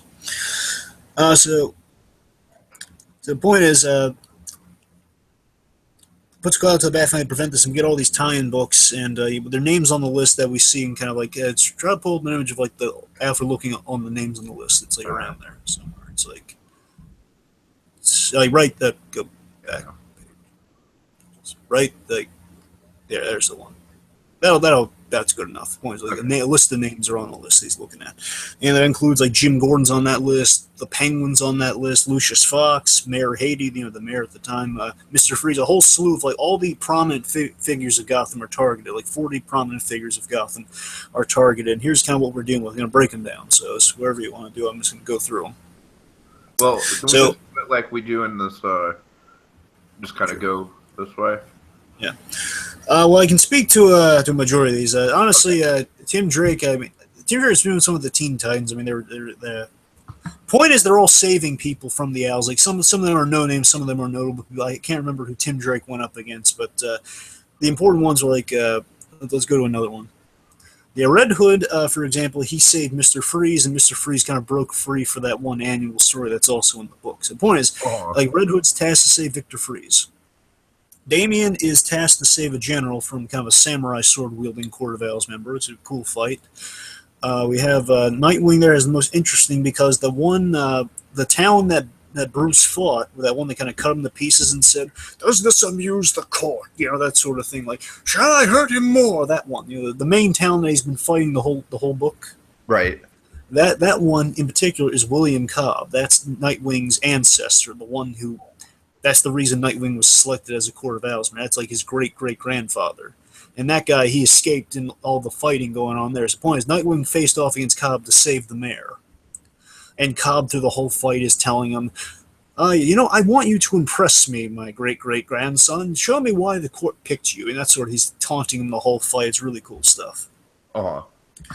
Let's see, next, Batgirl.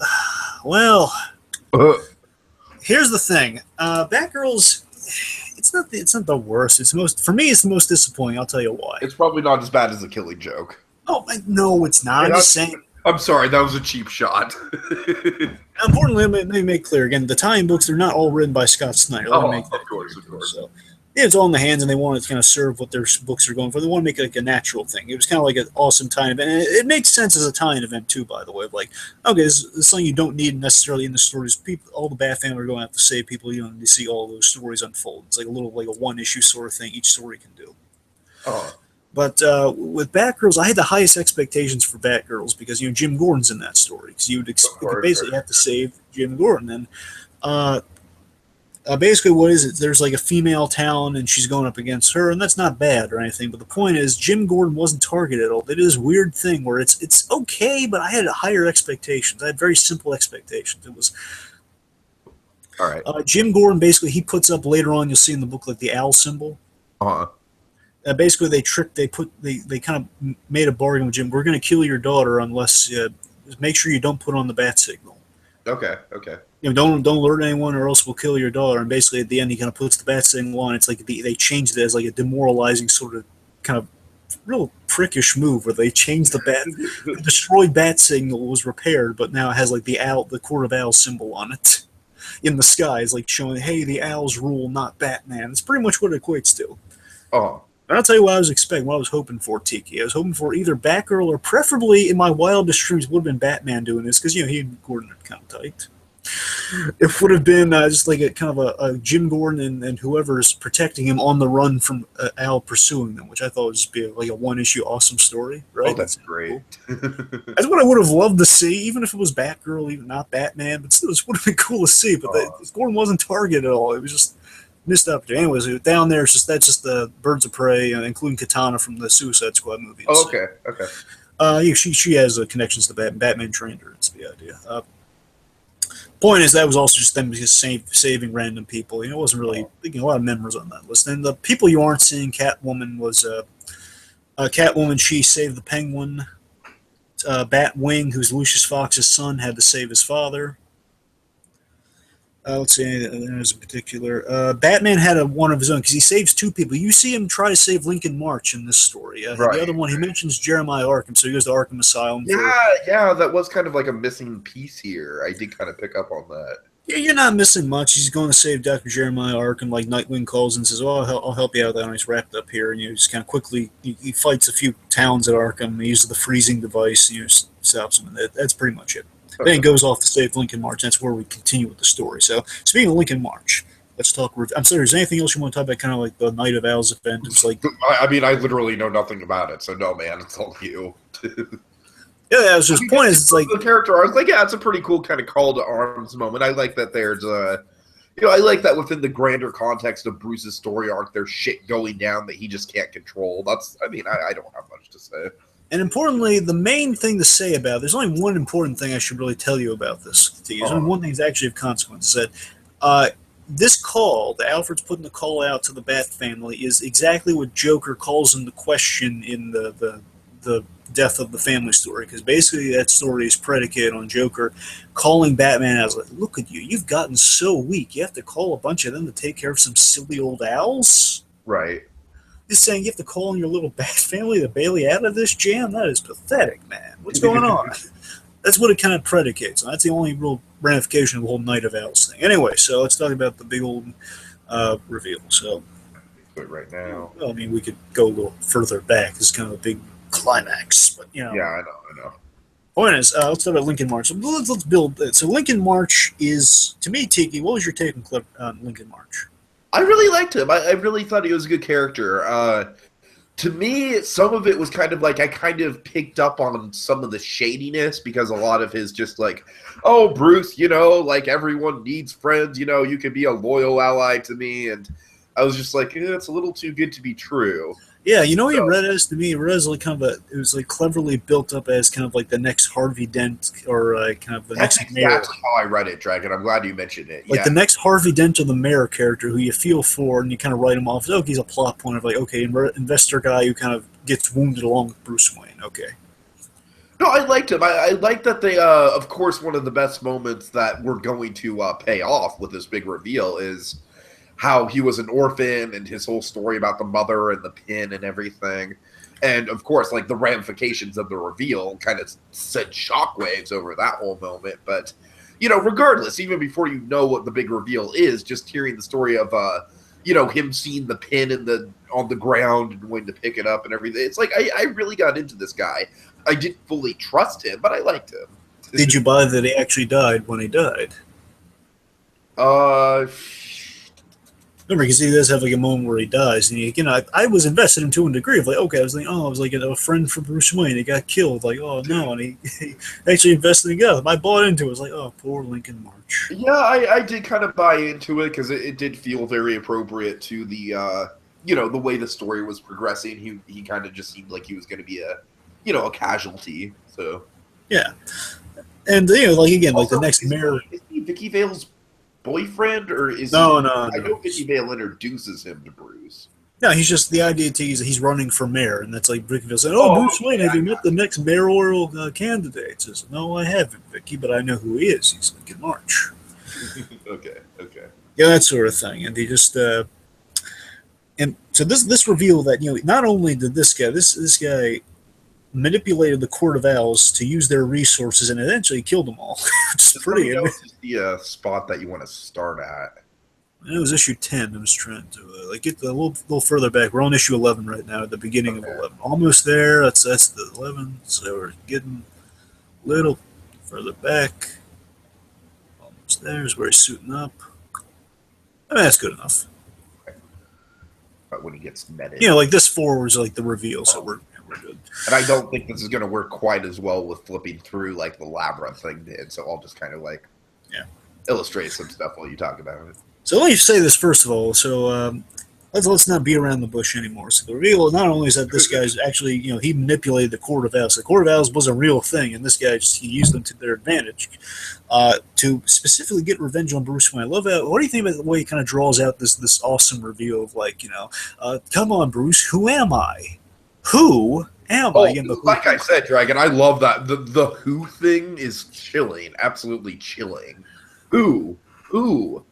Let me see if I can find that. And I really do like how he just he's like challenging Batman. You know who I am. I kind of tell you, Diggy, reading it, mainly talking about it, just kind of reads a little bit like a Wellick character. Oh God, bit like a Wellick. You see it? Is that not crazy? Or you get like a bit of like a Wellick, like we're best like reread it, man. I'd honestly have to reread it to get the Wellick thing. Wellick is such a distinct personality. I'm just saying, like in this scene, mainly the whole you know who I am, Bruce. Come Okay, on. yeah, I can kind of see it. Yeah, like the super familiarity he's playing, which of course there is a big reason for that familiarity.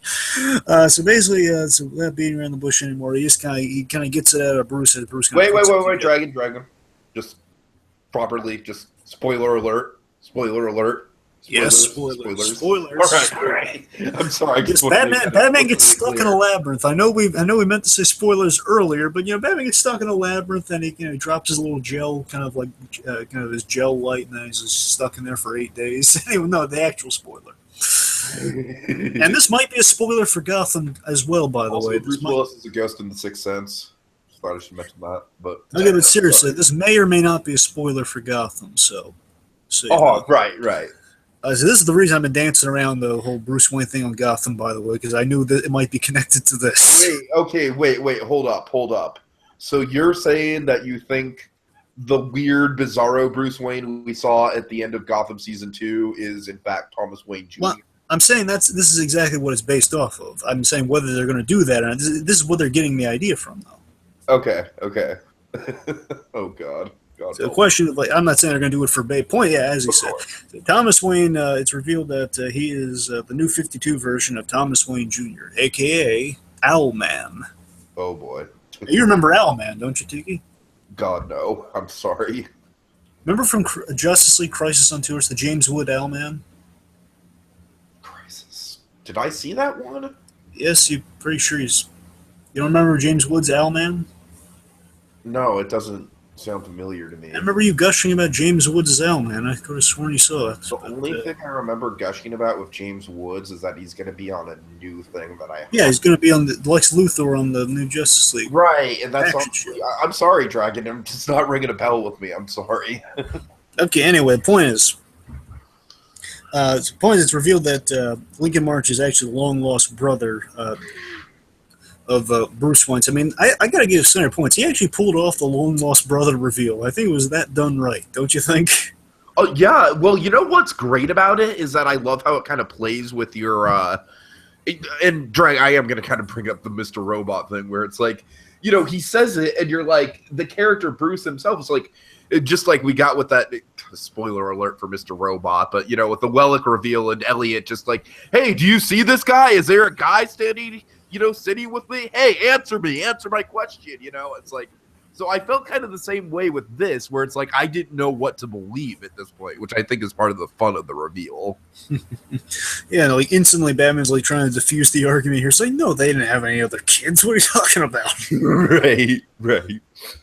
And I love that what this represents. That the long lost brother represents kind of this another secret the city kept from Bruce. That that tortured this brother as he watched. I love that it's like on one side it's something that Bruce never knew, and the other side of it, it's like this brother has been tortured by the fact that he's been forgotten, but the city has kind of forgotten him. It's kind of chewed him up and spit him out, and he's watched the acknowledged Wayne child flourish and prosper, where he's just been kind of cast aside and taken into the shadows by the Court of Owls. Uh-huh. And that's kind of a tragic idea, isn't it? Oh yeah, absolutely, absolutely. It's a very sympathetic villain for sure. And it's the idea that the court kind of groomed him. I love the idea. I completely forgot about this until I reread the book. I mean, it's been a while since I reread because I've been caught up in the recent stuff with Snyder. It's been a while. Sure. So I mean, because you know the story at the back of your hand for the most part. But like little line here and there, like there's this great line about the court groomed him to be Bruce Wayne. Like he would come back as as Thomas Wayne Jr., like the long lost Wayne child, until Bruce returned because Bruce went overseas for his training. He was thought to be dead. He's going to jump in and say, "Hey, I'm the other long lost Wayne child," but no, Bruce kind of screwed that up for him. And let me explain one thing. So again, I was hoping you're going to be familiar with Owlman, but point is, Tiki, and No, I'm sorry. It's a famous character called Owlman. I doubt this is the case, but is Owlman kind of like the reference point for Night Owl and Watchmen? I doubt it. I very much doubt it. No, but they call him Owlman, but that's just a derogatory term of like, hey, Owl guy. It's pretty much that. But no, Owlman is like Justice League. They went to another Earth 2. Like with Flash. They went to Earth 2. And in Earth 2, it was one of the many Earths. I think it was Earth. I'm pretty sure in the comics it was Earth 2. In the movie, I don't know. In the movie, there was like infinite Earths. The point is, they went to another Earth, and there's Thomas Wayne Jr., which is pretty much what if the Waynes had two kids, and Bruce and Martha got killed. It was just Thomas Wayne Sr. and Thomas Wayne Jr. that survived. Sure. Thomas Wayne Jr. I was trying to think. Maybe Thomas Wayne Sr. got killed as well. Point is, I'm sorry. My point is, Thomas Wayne Jr. was the Wayne that survived, and he became an evil version of Batman. That's pretty much it. Owlman is like an evil version of Batman. Okay, that sounds interesting. It still doesn't ring a bell for me as something I've seen, but it sounds interesting. All I'm saying, that's from another Earth, he's an evil version of Batman. He's an evil version of Superman, evil version of Justice League, pretty much. And so kind of like the twisted version of, what is it? Justice League, not Gods and Monsters. I always get it confused with Gods and Monsters. Help me out here. Well, I think you were thinking of Gods and Monsters, the one with Michael C. Hall. Oh, it is? Oh. Okay, yeah. Injustice, Gods Among Us is the one you're mistaken yourself. Yeah, Injustice, Gods Among Us is the one that I get it confused with. Yeah, I'm sorry. I was right the first time. Gods and Monsters. It's like an alternative take. I'm sorry. I won't bore you with the details of various different Earths. This point is like a different version of the characters on another Earth. And this is the New 52 in-continuity version of that. So that's where the idea is coming from. Like, okay, in one version, there's like a Thomas Wayne Jr. In this version, it's like, oh, what if there actually was a Thomas Wayne Jr. on the regular continuity? Sure. And this is the New 52 version of like, okay, let's do Owlman. But then again, it makes the whole Court of Owls make even more sense if you're going to do Owlman. So again, it's like Snyder cleverly, he found a way to work in Owlman and make it actually work instead of being like a gimme of like, hey, we have evil Batman, right? Totally. Right. And I love one of my...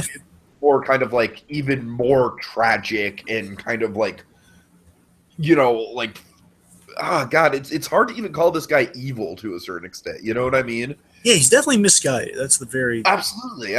Yeah. He became evil. Again, it's like the city kind of compelled Bruce to become a hero and compelled this guy to become just a really tragic... Sure, which definitely kind of... This is where you would talk about with Romulus, by the way, with the ancient Greeks and everything. But Yeah. No, but Dragon, what you were saying... no, I absolutely...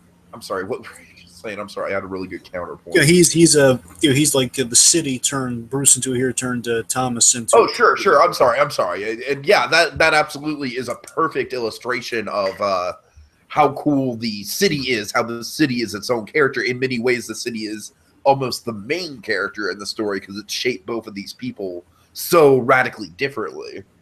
Absolutely. And again, one of my favorite bits from the last issue here. I mean, I don't know if maybe you can find it when they're kind of when he slams him into the building, says the other side of the mirror. Wait, slams into the building? Yeah, he flies him. He's flying him around the city. Flying around the city. Like right here. You just keep going forward. Just wait till he hits him into the building. Should be the next page. Right here. There we go. You get it. It'd be great if you get that top one all in one shot. But regardless, that's the bit. Well, I can. Yeah. Zoom out. Hold on.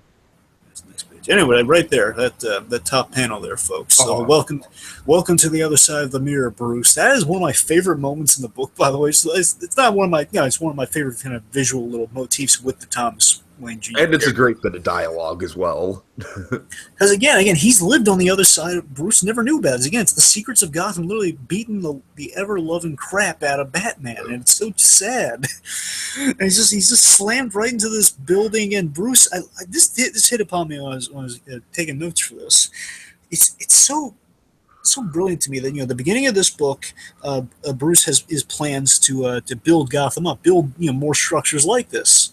And it ends with, like a model of the city, like a holographic fake model of the city. And the ending of this book is the secrets of Gotham literally beating Bruce with the idea that he had the gall to claim the city was his. Sure. And it's throwing him into the actual city, and the city's being broken, and it literally wounds Batman. Yeah. And, I should mention, too, is with the whole thing, as much as we do say, his brother and everything here, is that the point is this guy believes he's his brother. Whether he actually is or not, that's left up in the air. Let's talk about that for a moment, Tiki, before we move on. What? The ambiguity? Let's talk about the ambiguity. Yes, the ambiguity. And this is the thing. Now, Tiki, I'm going to tell you this. This is a Snyder signature right here. So Snyder has a signature kind of status quo changing reveal like this. Bruce Wayne has a brother. With a solid kind of restorative explanation that in no way diminishes the effect of okay, this reveal still happened, but it makes it in some ways it still makes it scarier, more real world if it's a little more complicated than just simply this happened. Right. See what I'm saying? It's like I don't want to spoil any other reveals that he has, but it's the idea that Martha Wayne had a miscarriage. That's the idea. Not miscarriage, but she had a stillborn. I think it's a stillborn, right? She had a kid and then the kid died. Oh, it was a baby that lived one night in the hospital and then died, according to the hospital records, which could obviously always be changed or altered. Yeah, coming off of Elvis meets Nixon, it's kind of like the Elvis Aaron Presley thing, the whole right. Jesse Presley thing. He had a stillborn brother. If you want to see just like something absolutely horrific that's related to that story, just watch the CinemaSnob review of The Identical, which is basically like what if Elvis's twin brother actually lived? Hijinks! It's just the most distasteful, I can't believe that movie exists. But I'm sorry, go ahead.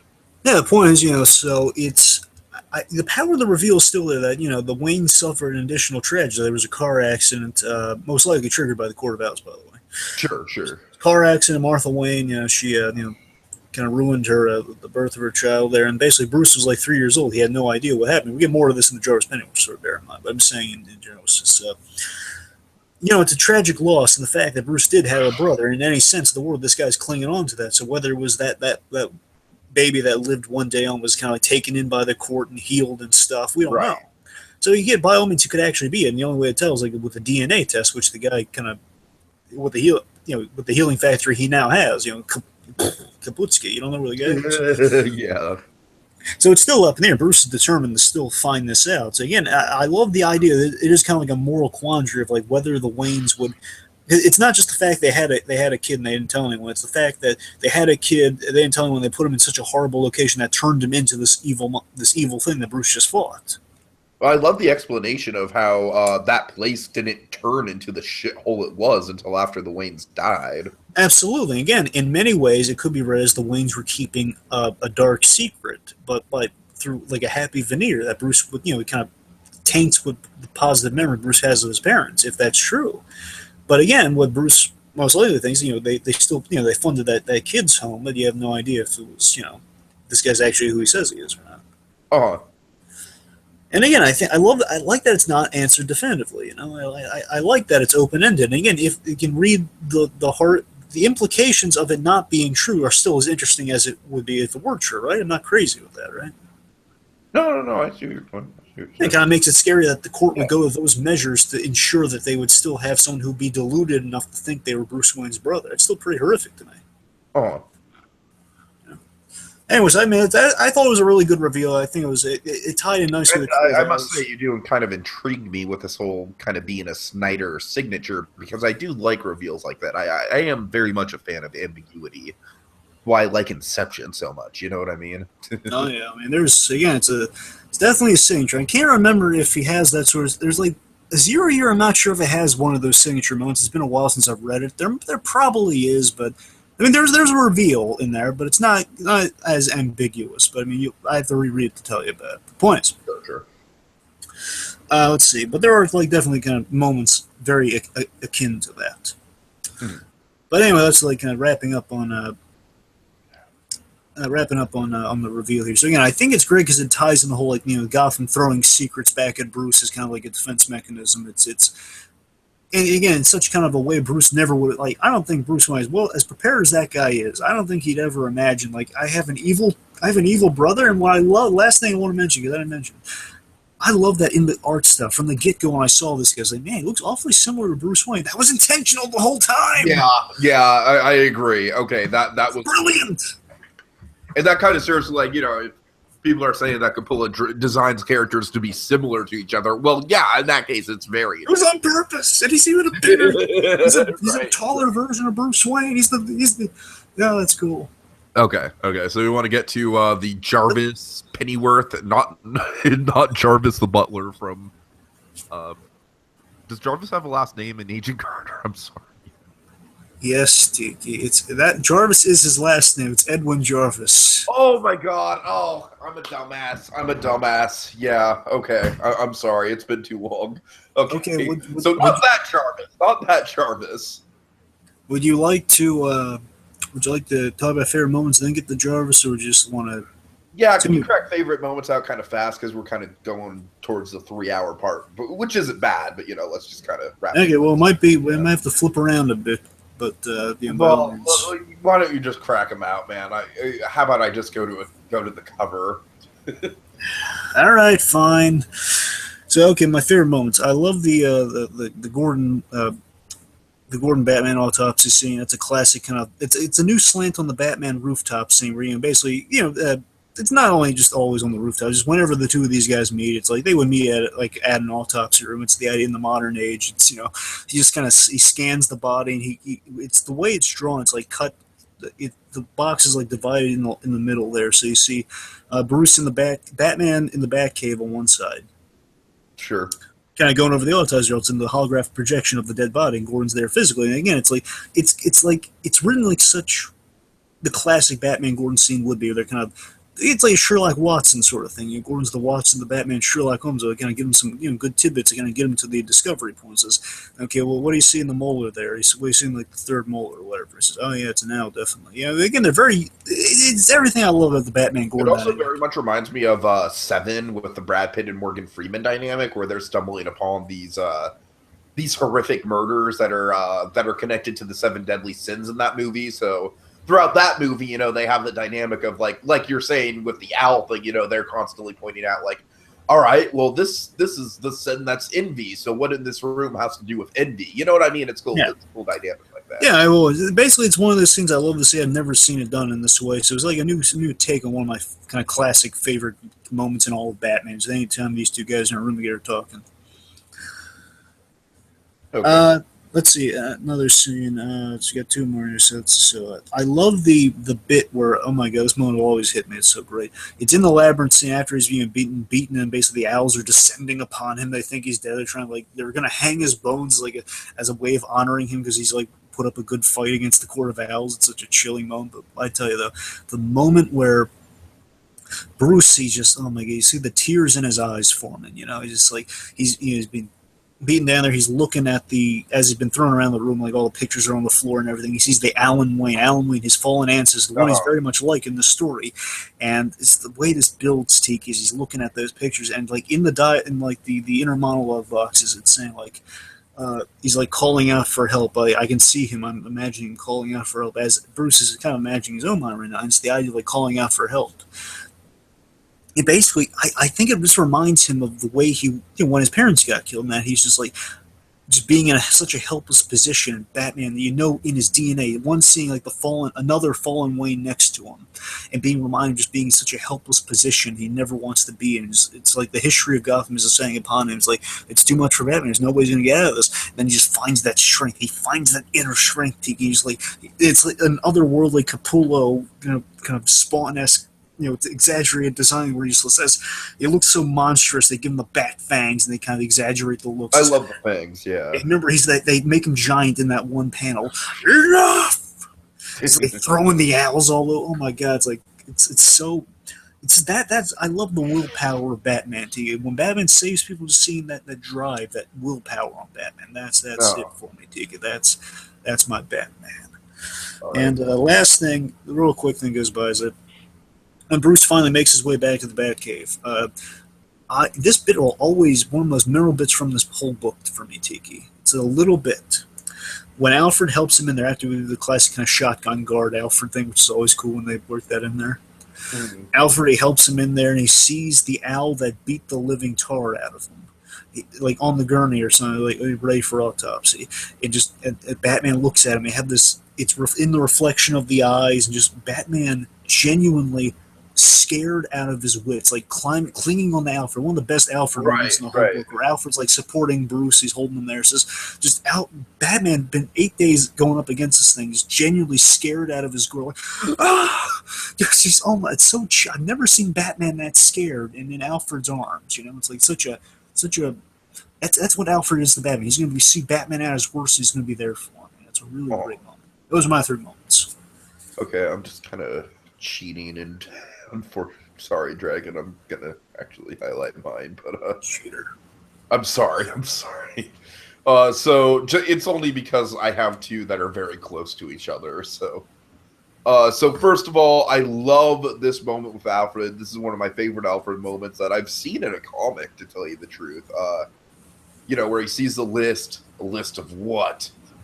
And then I love this, right? It's a very simple moment. It's very, very just quick.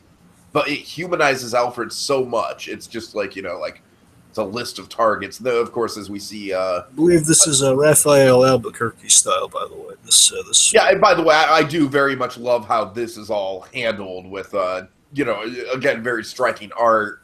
Just kind of like the very cinematic quality that they put the panels together.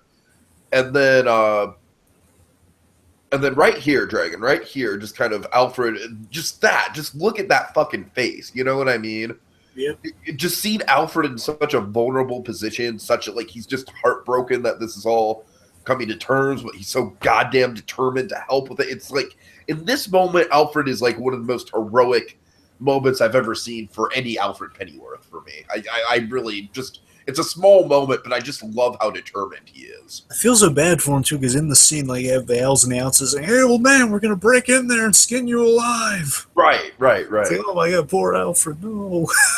Okay, and then my next moment is very quick, but just really cool. Try getting... Does it get out of my cave? No. It's, Oh, yes, I remember this. So... The calling Fido to arms, it's just great. Like I said, it's mostly just fan service for me, to tell you the truth, because it's like we're always seeing these ridiculous kind of like oversized props and stuff, like the giant penny. I love that Alfred, of all people, Penny in his last name. He saves Batman by tipping over the penny. He says, "I think that is great. That is great. Yeah." But but this is just like he has the T-Rex and. It just comes to life in the most fucking badass way. It's like, hey, maybe try a guard dog next time. It's like, actually, I already have one. It's just activating fight. It's like we have a giant fucking T-Rex in the middle of this fight. Named Fido. We have a motherfucking T-Rex. I'm tempted to just play that song that the critic likes to use. Like, I'm a motherfucking T-Rex. That's honestly what I get out of this moment. It's by far like one of the more just kind of like pure fan servicey fun moments in the book, but it's awesome. It's really great. There's something I want to tell you, but I don't want to spoil it for you. That T-Rex comes back in one of the stories in a really really over the top but insane way. Okay. Is it like an I'm a motherfucking T-Rex kind of moment? No, I'm not saying it doesn't come to life, but what's done with it I'm a is motherfucking T-Rex! what's done with it is insane. That's all I can say. Oh, It doesn't move, but what's done with it is insane. That sounds very interesting. Okay. Let's see. And then my third moment, just kind of hold on. Let me just go back to the cover here. Just to get something that's basic. Dragon, I absolutely love a close second to this is what I mentioned about the gargoyles, how different numbers of gargoyles would be on different floors of the building, and how there'd be one that would basically be overlooking each of the ports into Gotham, and one that's overlooking people arriving by sky. But I absolutely found it fascinating. The thing that Bruce talks about, maybe you can kind of help me out on some of these details here, but he talks about how the buildings in Gotham, this whole... This is a real thing, by the way. What? This is a real thing, by the way. Yeah. There is a superstition about the 13th floor. Yeah, the superstition about the 13th floor. Obviously, I think Tower of Terror at Disney kind of plays a lot around with that. But, yeah, and I love it. I love it how it's like, there, it makes perfect sense where it's like, it's a rational kind of like, okay, like, they want to build the buildings to not have a 13th floor, but they have to have something there so that there's this little kind of essentially like a crawl space. And I love how that comes back. I love how it connects. It's basically like how the owls kind of invade, and it's just a really creepy idea. Oh yeah. And just like I said, I probably should have taken the gargoyle monologue, because I think the gargoyle monologue is probably, they're both great. They're both like, this and the gargoyle thing are probably the two best examples I can think of. The gargoyle thing I think is superior, because that's like a thing. It's framed in such a way that he talks about at the beginning of the issue, you like have it crash through the plate glass window, and then the ending's like but there's one thing I didn't mention, like there's such a James Bondian safe or sort of thing like it, and then there's like a 13th Guardian for like with the docking moors or whatever, and so basically he lands on and saves his bacon, because otherwise any way he would have fallen would have like torn his arms off or killed him if he did not land on that emergency gargoyle. Okay, yeah, you're right. I think the gargoyle moment is probably framed a little better, but I also do love the whole, just the superstition over the 13th floor, the fact that I had actually heard about that before, and they're kind of bringing in the real-world context, that really fascinated me. So just overall, just kind of give them a little bit more props for the royal buildings for this last moment. All right. So, and the Gotham is thing. Of course. Oh, yeah, the Gotham is. I mean, I don't have much to say about it. It's a wonderful framing device. And let's just say Gotham is I think it just represents everything I love about Snyder's stuff with Gotham. He talks about what Gotham represents, what people think Gotham represents. He's looking at very various interpretations of how to play Gotham City, and let's just say it comes back in a wonderful way at the end of the run. They go full circle with the first issue of this whole series and the last issue of this whole series. Right. Anyway. Okay, so with that in mind, if we can go as quick as we can. Yeah, we don't have a lot to say on these next two. Then we just kind of get into wrapping it up. So let's say start with Jarvis first, then. Yeah, Jarvis first. Like I said, I really do think this is one of the best little chunks of the book, and I'm really glad it's here. I'm really glad I took the time to read it. First of all, I didn't even know about this whole Jarvis Pennyworth character. This was kind of a revelation to me. So, well, I know in the Nolan movies, this might be based on the comics, is that Alfred's middle name is Jarvis. So I suspect, I don't know if they got it from there or not, because even Dark Knight Rises they mention, and for Butler Alfred Jarvis Pennyworth, we leave this. Right. So I assume it's from the comics. I mean, I wouldn't put it back. I don't know if Snyder. This one was written by James Tynion, by the way. James Tynion is a Batman writer. I always loved the guy. But this is just an absolutely haunting idea of the fact that Alfred's father, in his last moments, was being attacked by the Court of Owls and just writing a letter basically begging Alfred, like, whatever you do, don't come to Gotham. Like, it's so deeply ironic. It's just like, I love that, right? It is very much kind of like a one-off sort of concept. There is a couple things that tie into the main story, but just the irony of that, just the fact that the letter gets burned, and then we cut to Alfred and he's talking to Bruce. It's like this has obviously shaped his life. It's like you couldn't imagine Alfred Pennyworth any other way, but like as the butler to Bruce Wayne. I love that he doesn't even know about this letter by the end of that story. Yeah. Like I said, that's like the deeply ironic thing about it is that throughout the whole issue, we're just getting these to my dear son Alfred, like shadows more than. I'm not going to read through the whole thing, but you know what I mean. Yeah, it's like Alfred. I love the letter, and then at the end, it reveals that it's all for nothing. Like the letter burns, and the message of the letter burns with it. It's like this tragic story of it's a tragic father-son story. He's trying to protect everything he can to protect. And then we get back to Bruce and Alfred's talking about how I never did spend any time with him in his last years. Yep, and it's like Alfred not wanting to know the past and just respect where it lies. Saying, "Well, I don't need you to unearth the grave to find out for me. I know what I know what I know about it. It's fine." Sure. Not much else to say. It just like I said, it's like I really do. I love the characterization of Martha Wayne, just how she's just very, very outspoken and stuff. Absolutely outspoken against corruption. That's very appropriate. Oh, yeah. I love the dynamic that Jarvis has with the young Bruce. That's very cool.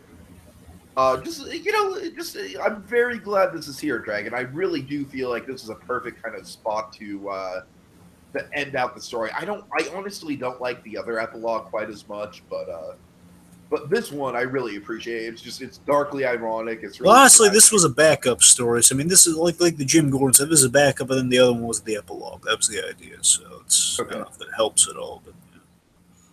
I mean, honestly, like I said, I just think this in particular just works really well as an epilogue. And I kind of saw the other story as more just kind of like a sideways, like, yeah, this minor character that you saw for briefly in the book, Well, look, I'll tell you what that is. That's honestly, I kind of told you as an epilogue, and they're both.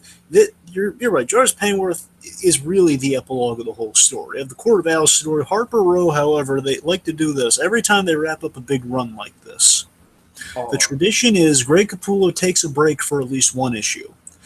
And that's when we have Albuquerque coming back, like the guy who did the art for this, does the art for the next one.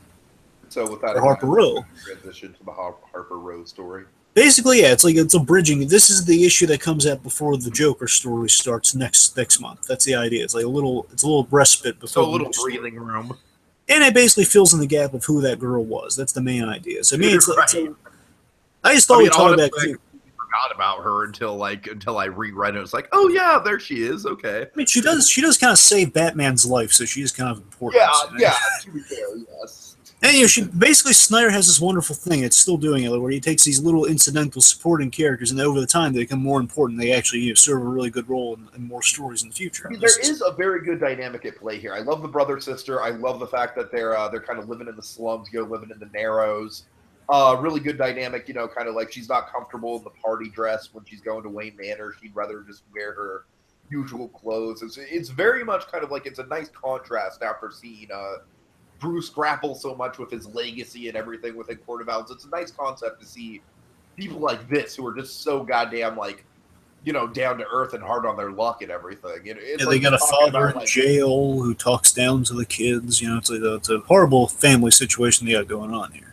I mean, it's like the brother's talking about, yeah, I didn't feel scared for my life when I walked home today. It was a good day. It's a real world thing. He gets beaten up. They live in a really bad part of town. He's ostracized for being gay. It's a lot of bad stuff happens to these poor Row kids.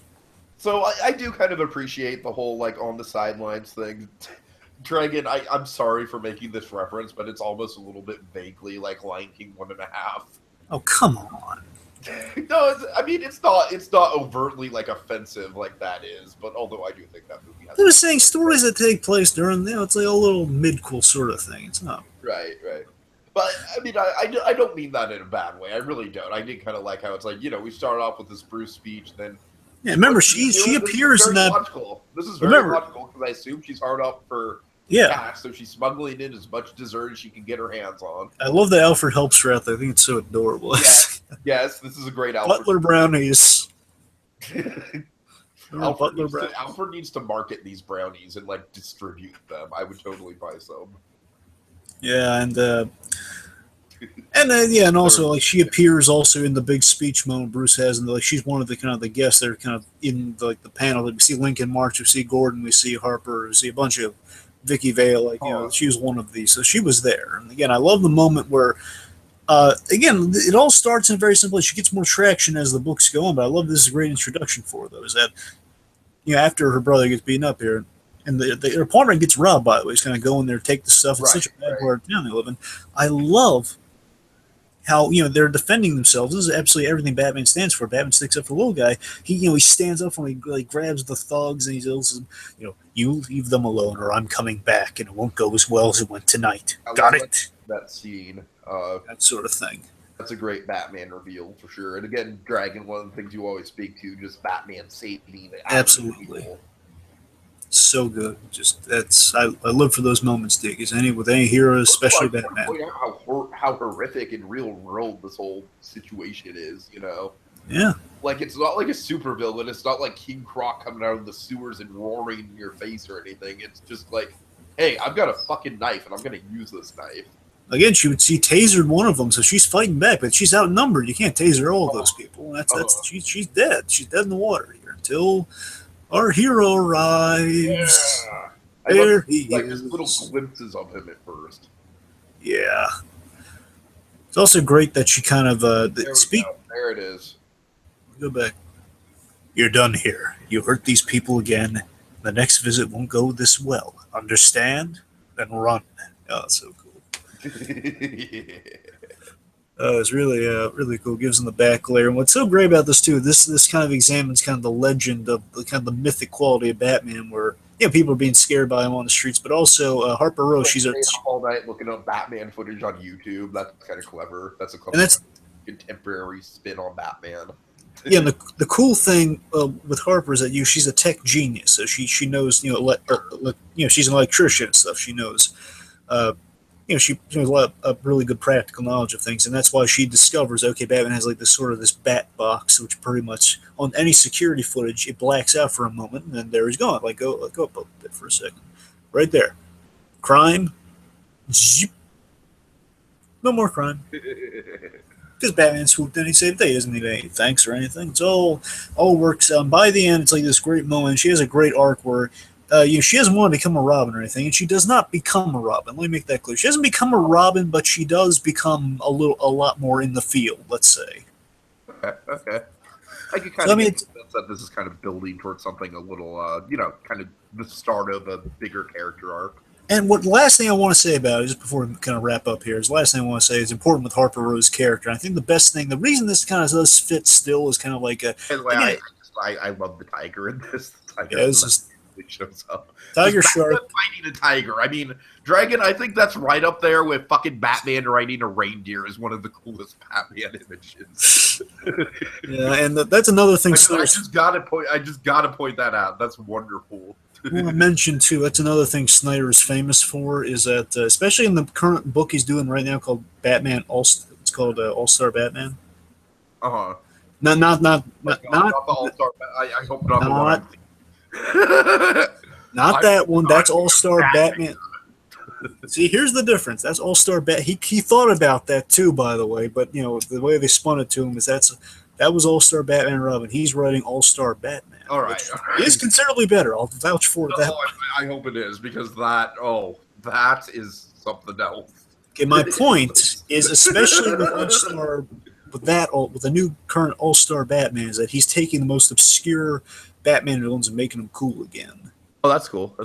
I just give him Calendar Man. He does a whole bunch of really cool stuff with a whole lot of them. I assume he does a Clock King story. Well, he hasn't done Clock King yet, but he did do in one of the main Snyder books here. He actually did do Crazy Quilt in a really creepy, chilling way. Nice. Seriously, Crazy Quilt is he has a really scary bit in this book. Anyway, what was I getting? Anyway, last thing I want to say about Harper Row, importantly, is that even though this is more of like a bridging issue, not the epilogue, is the Jarvis Pegler story is the actual epilogue. I do love the reason this is included in the trade. I think is because it's an example of the city giving back to Batman in the form of Harper Row, someone trying to help Batman out for a change, which is nice. It's a nice message. Like I said, it kind of threw me off just a little bit because I thought the Jarvis thing.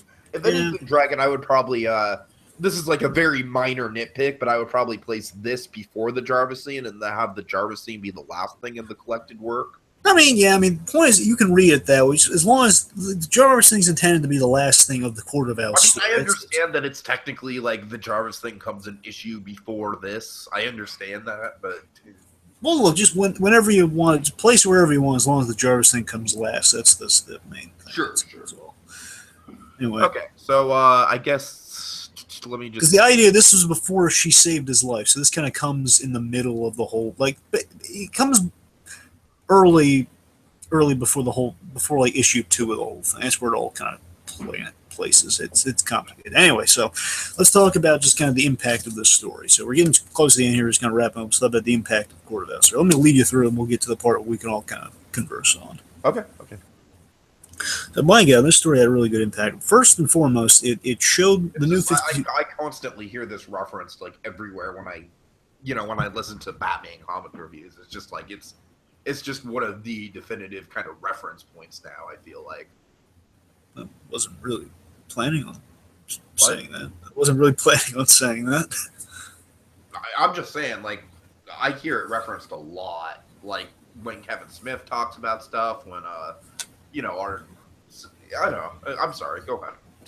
So I think this story, this did have a great impact. I think it showed the New 52 had potential at the time where we really needed to hear that, and it did. I mean, look, for me, it showed me definitely, no matter what's going on in New 52, which, for me, it just always boils down to kind of what's Batman doing in all of this. I really mainly care about Batman, occasionally Superman. It's always going to be hinge on Batman with the DC stuff for the most part. It's just like, it showed me that no matter what's going on in the grand picture, like, certain characters are rebooted, certain continuities are off, but as long as we're getting good stories, which in this case, all the Snyder stuff, you're getting great Batman stories. That's all I really care about. And I was consistent with this. And it's so great that basically from this book on, this is 2011 to, I mean, even now technically, but it's points. Oh, man, so I need to take out the whole thing about like this influencing people for a decade. Then. Yeah, I know. I thought you. Okay, let me. I'll go back and alter that right now. Then. Tell me you didn't write that. You wrote that down, didn't you?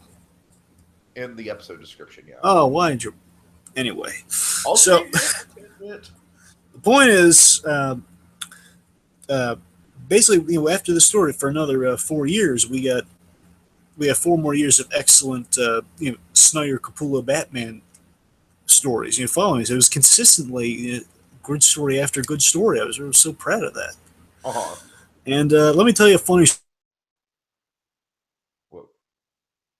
the story. So 2000, bear in mind, this started in like kind of 2011, maybe midway through 2011. I can't quite recall. I'm sorry, early 2011. Sorry, I'm botching it up already. Let me tell you that. 2010, I go to the Baltimore Comic-Con, right? Uh-huh. Then I go to Baltimore Comic-Con, and I meet Scott Snyder, because I read the Detective Comics run. I go there, and it's like, I give him to sign my issues of that. The Jim Gordon story. I told him that. We chatted about, like, there's no line whatsoever. I walk right up to the guy. You get to have a nice, meaningful chat, get a picture with you. I tell him, I love what you're doing. You're honoring one of my favorite characters. Thank you so much. He's really such a joy to talk to. Pleasure. And it's announced there, like, okay, the New 52 is coming or whatnot, and pretty much Snyder will be taking it on, and Greg Capullo. And Greg Capullo was there also, but he didn't really work on any Batman stuff, so he just had, he was famous for Spawn and everything. He didn't really have any Batman artwork or anything. I knew nothing about the guy, pretty much. Right. I know Bubkiss. So here's just show you how different it is. 2010, I walk up to Scott Snyder, get a picture. Nice guy, not a line in sight. Maybe one guy walks up. And I can still talk to him on the side while things are going. And Greg Capullo, I literally just walked by Greg Capullo. I just he turned. You turned didn't even pay him the time of day. No. Let me tell you what happened. Okay. I just walked by Greg Capullo. I said, "Yeah, what the heck? I'll go for it." Yeah, I tapped the guy on the shoulder. Like he turns around or something. He's like, "Mr. Capullo, I just want to say I wish you the best of luck in the Batman book. Best of luck." He goes, I wish him luck. Oh God. Next year, I go there. It's the biggest line of Comic-Con. These two guys side by side at the table, and it's like, oh. Who knows? Maybe you wishing him luck kind of contributed to something. Yeah, so I knew nothing about Greg and Bull. Just best of luck. Best of luck on the Bat book, man. I'm not familiar with your work, but best of luck on the Bat book. Oh man, that's great. Just amazing, and it's joy. For years afterwards, anytime I go to those guys, they got a huge line going on. Usually now it's more separately when they show up, but now it's I tell you, it's a huge line for these guys. Oh, I can't imagine. Yeah. And like, what's to tell you, like on the San Diego Comic Con front, or any Comic Con they went to after this book came out, the year of, I told you about they released a collected version where it's like the first issue on trade paper, the first volumes on trade paperback, and they include a Court of Owl's mask, which looks exactly like the mask you see before you. Uh-huh. Snyder had taken pictures. You can find this on Google or whatever. He's just like, Snyder had pictures. They took a selfie, like not a selfie, but a picture of the audience, and the audience, like thousands of people wearing owl masks. Oh, that's cool. That's cool. It's so cool and so chilling at the same time. He made it a reality. And just going over the impact of following his points, Court of Owls is a big story, kind of energized the game of like, this was kind of the standard of like, okay, well, guys, we got to turn the stories that are great, like this Batman story here. We got to, we got to, with any other story, like with Superman for Wonder Woman, we got to make him kind of a level of a Court of Owls, because Court of Owls is the rock star here. Snyder and Capullo, they're rocking it. And it's so successful to the point of like, we get the animated film Batman versus Robin, which was not good by any stretch by him. No, I heard that. I'm saying at least they had a couple moments where they're trying, and at least I respect the fact they're trying. And the point is they're adapting the story, not as well as I'd like them to, but the point is they're adapting the story. They're giving it a shot. And regardless of the fact they're adapting the Court of Owls stuff, which I still have no faith in them adapting any more stories from the Snyder Capullo line, but the fact that the Court of Owls is getting there, where it's now appearing in animation, people are huge fans of this. And speaking of animation, following that, I even told you about this live on air, by the way, that Scott Snyder has mentioned that there have been talks about Court of Owls on Gotham. Of course.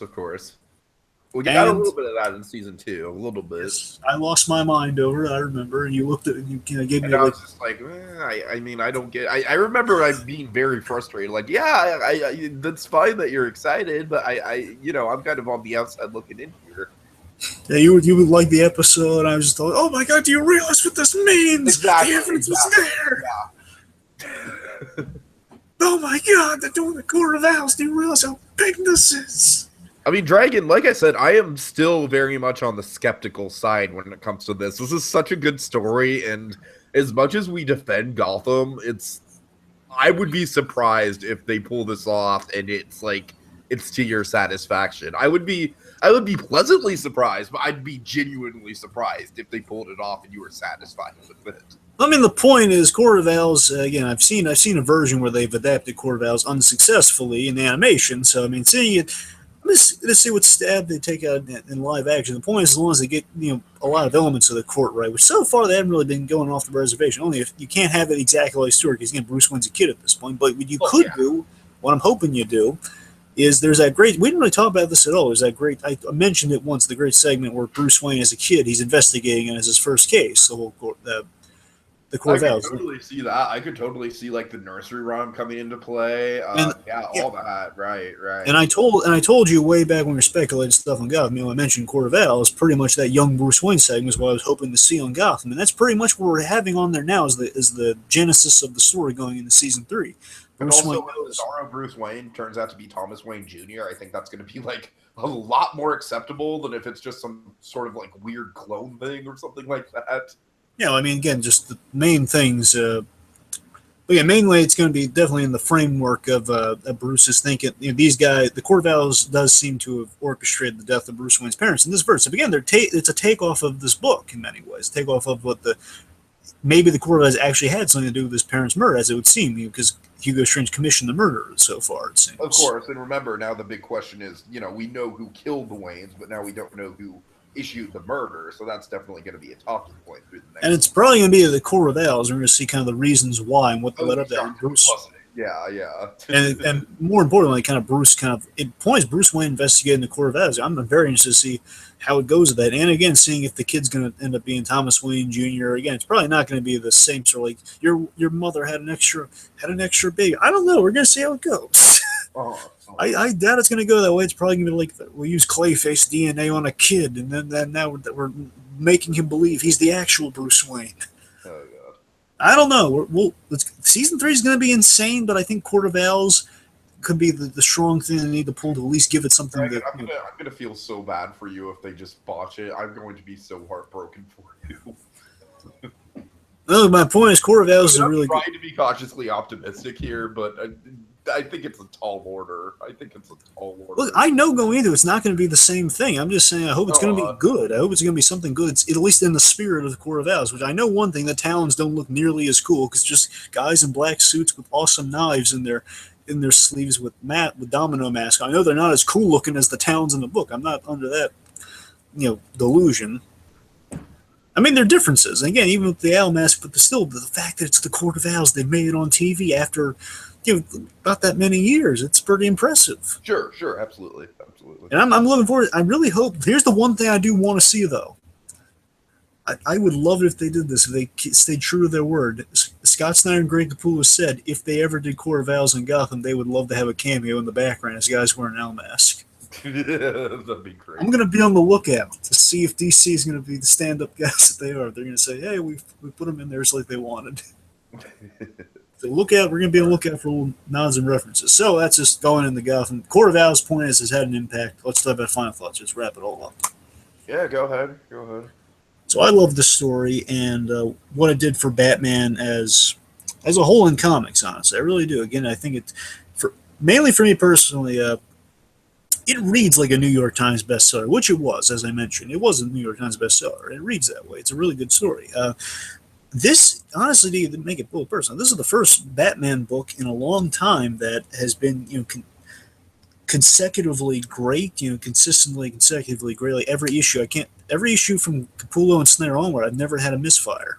For 5 years, that's 5 years of good Batman stories right there. Even if you count the Snyder books beforehand, it's still also it's technically 6 years going forward too. Tom King's been doing a good job so far. We'll see how it goes. Point is, 5 years of consecutively good Batman stories, and it made me pick up Batman. Because of that, it made me pick up Batman issue to issue again. I haven't really done that since the Snyder Capullo run, and just getting like the one that came out right after next. Usually, you get back issues, and you get trades and stuff, like the trades of the Moors and stuff. And again, just that really kind of got me back into Batman, or really not just back into Batman, really back in the current Batman. Consecutively.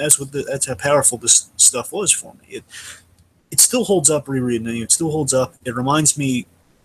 I was worried if I was going to have that initial spark of like what I remember liking about this specific book, because I remember loving the other stuff that came after it even more so. But rereading it, it reminds me of why I fell in love with the story, with the comic in the first place. I feel it's very personal for Snyder and Capullo, and it's a proper way to celebrate Batman Day 2016.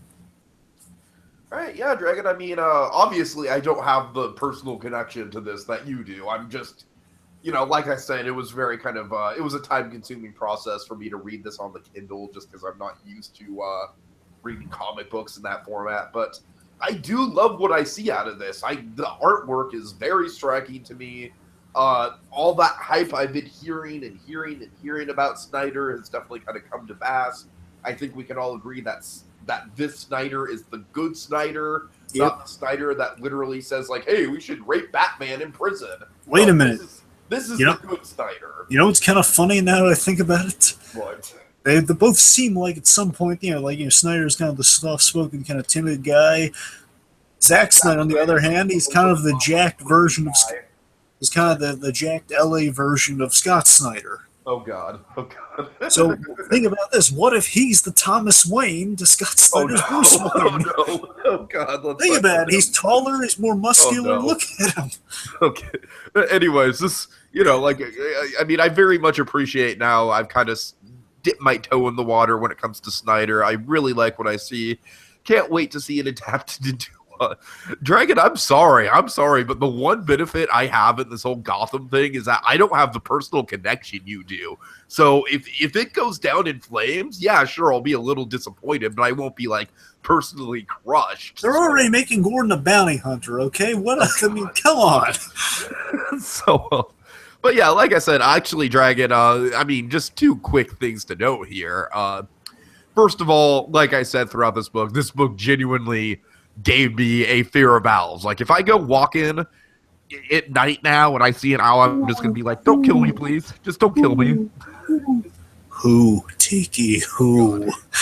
Just please don't fly into my mouth and then fly out in a very like violent way. Please don't do that.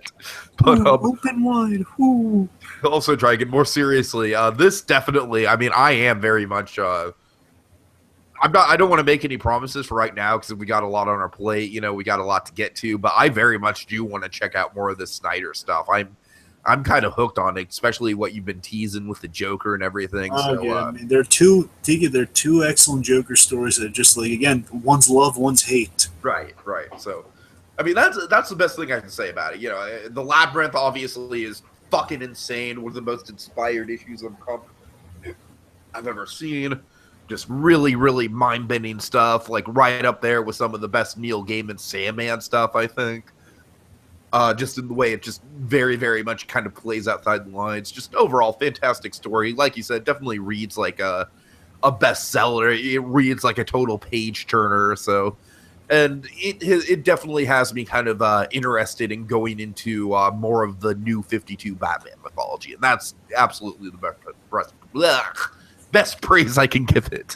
And also, I'm fucking really sick right now, and I've stayed through 3 hours of this podcast, so I think that says something. So, well, the big question is if you can read the ending.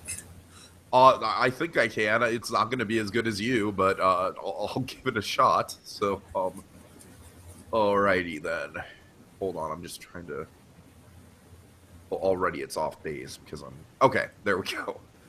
Alright, from the top. Beware the Court of Owls that watches all the time, ruling Gotham from a shadow perch behind granite and lime. They watch you at your hearth. They watch you in your bed.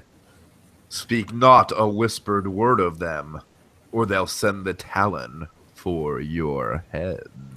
Who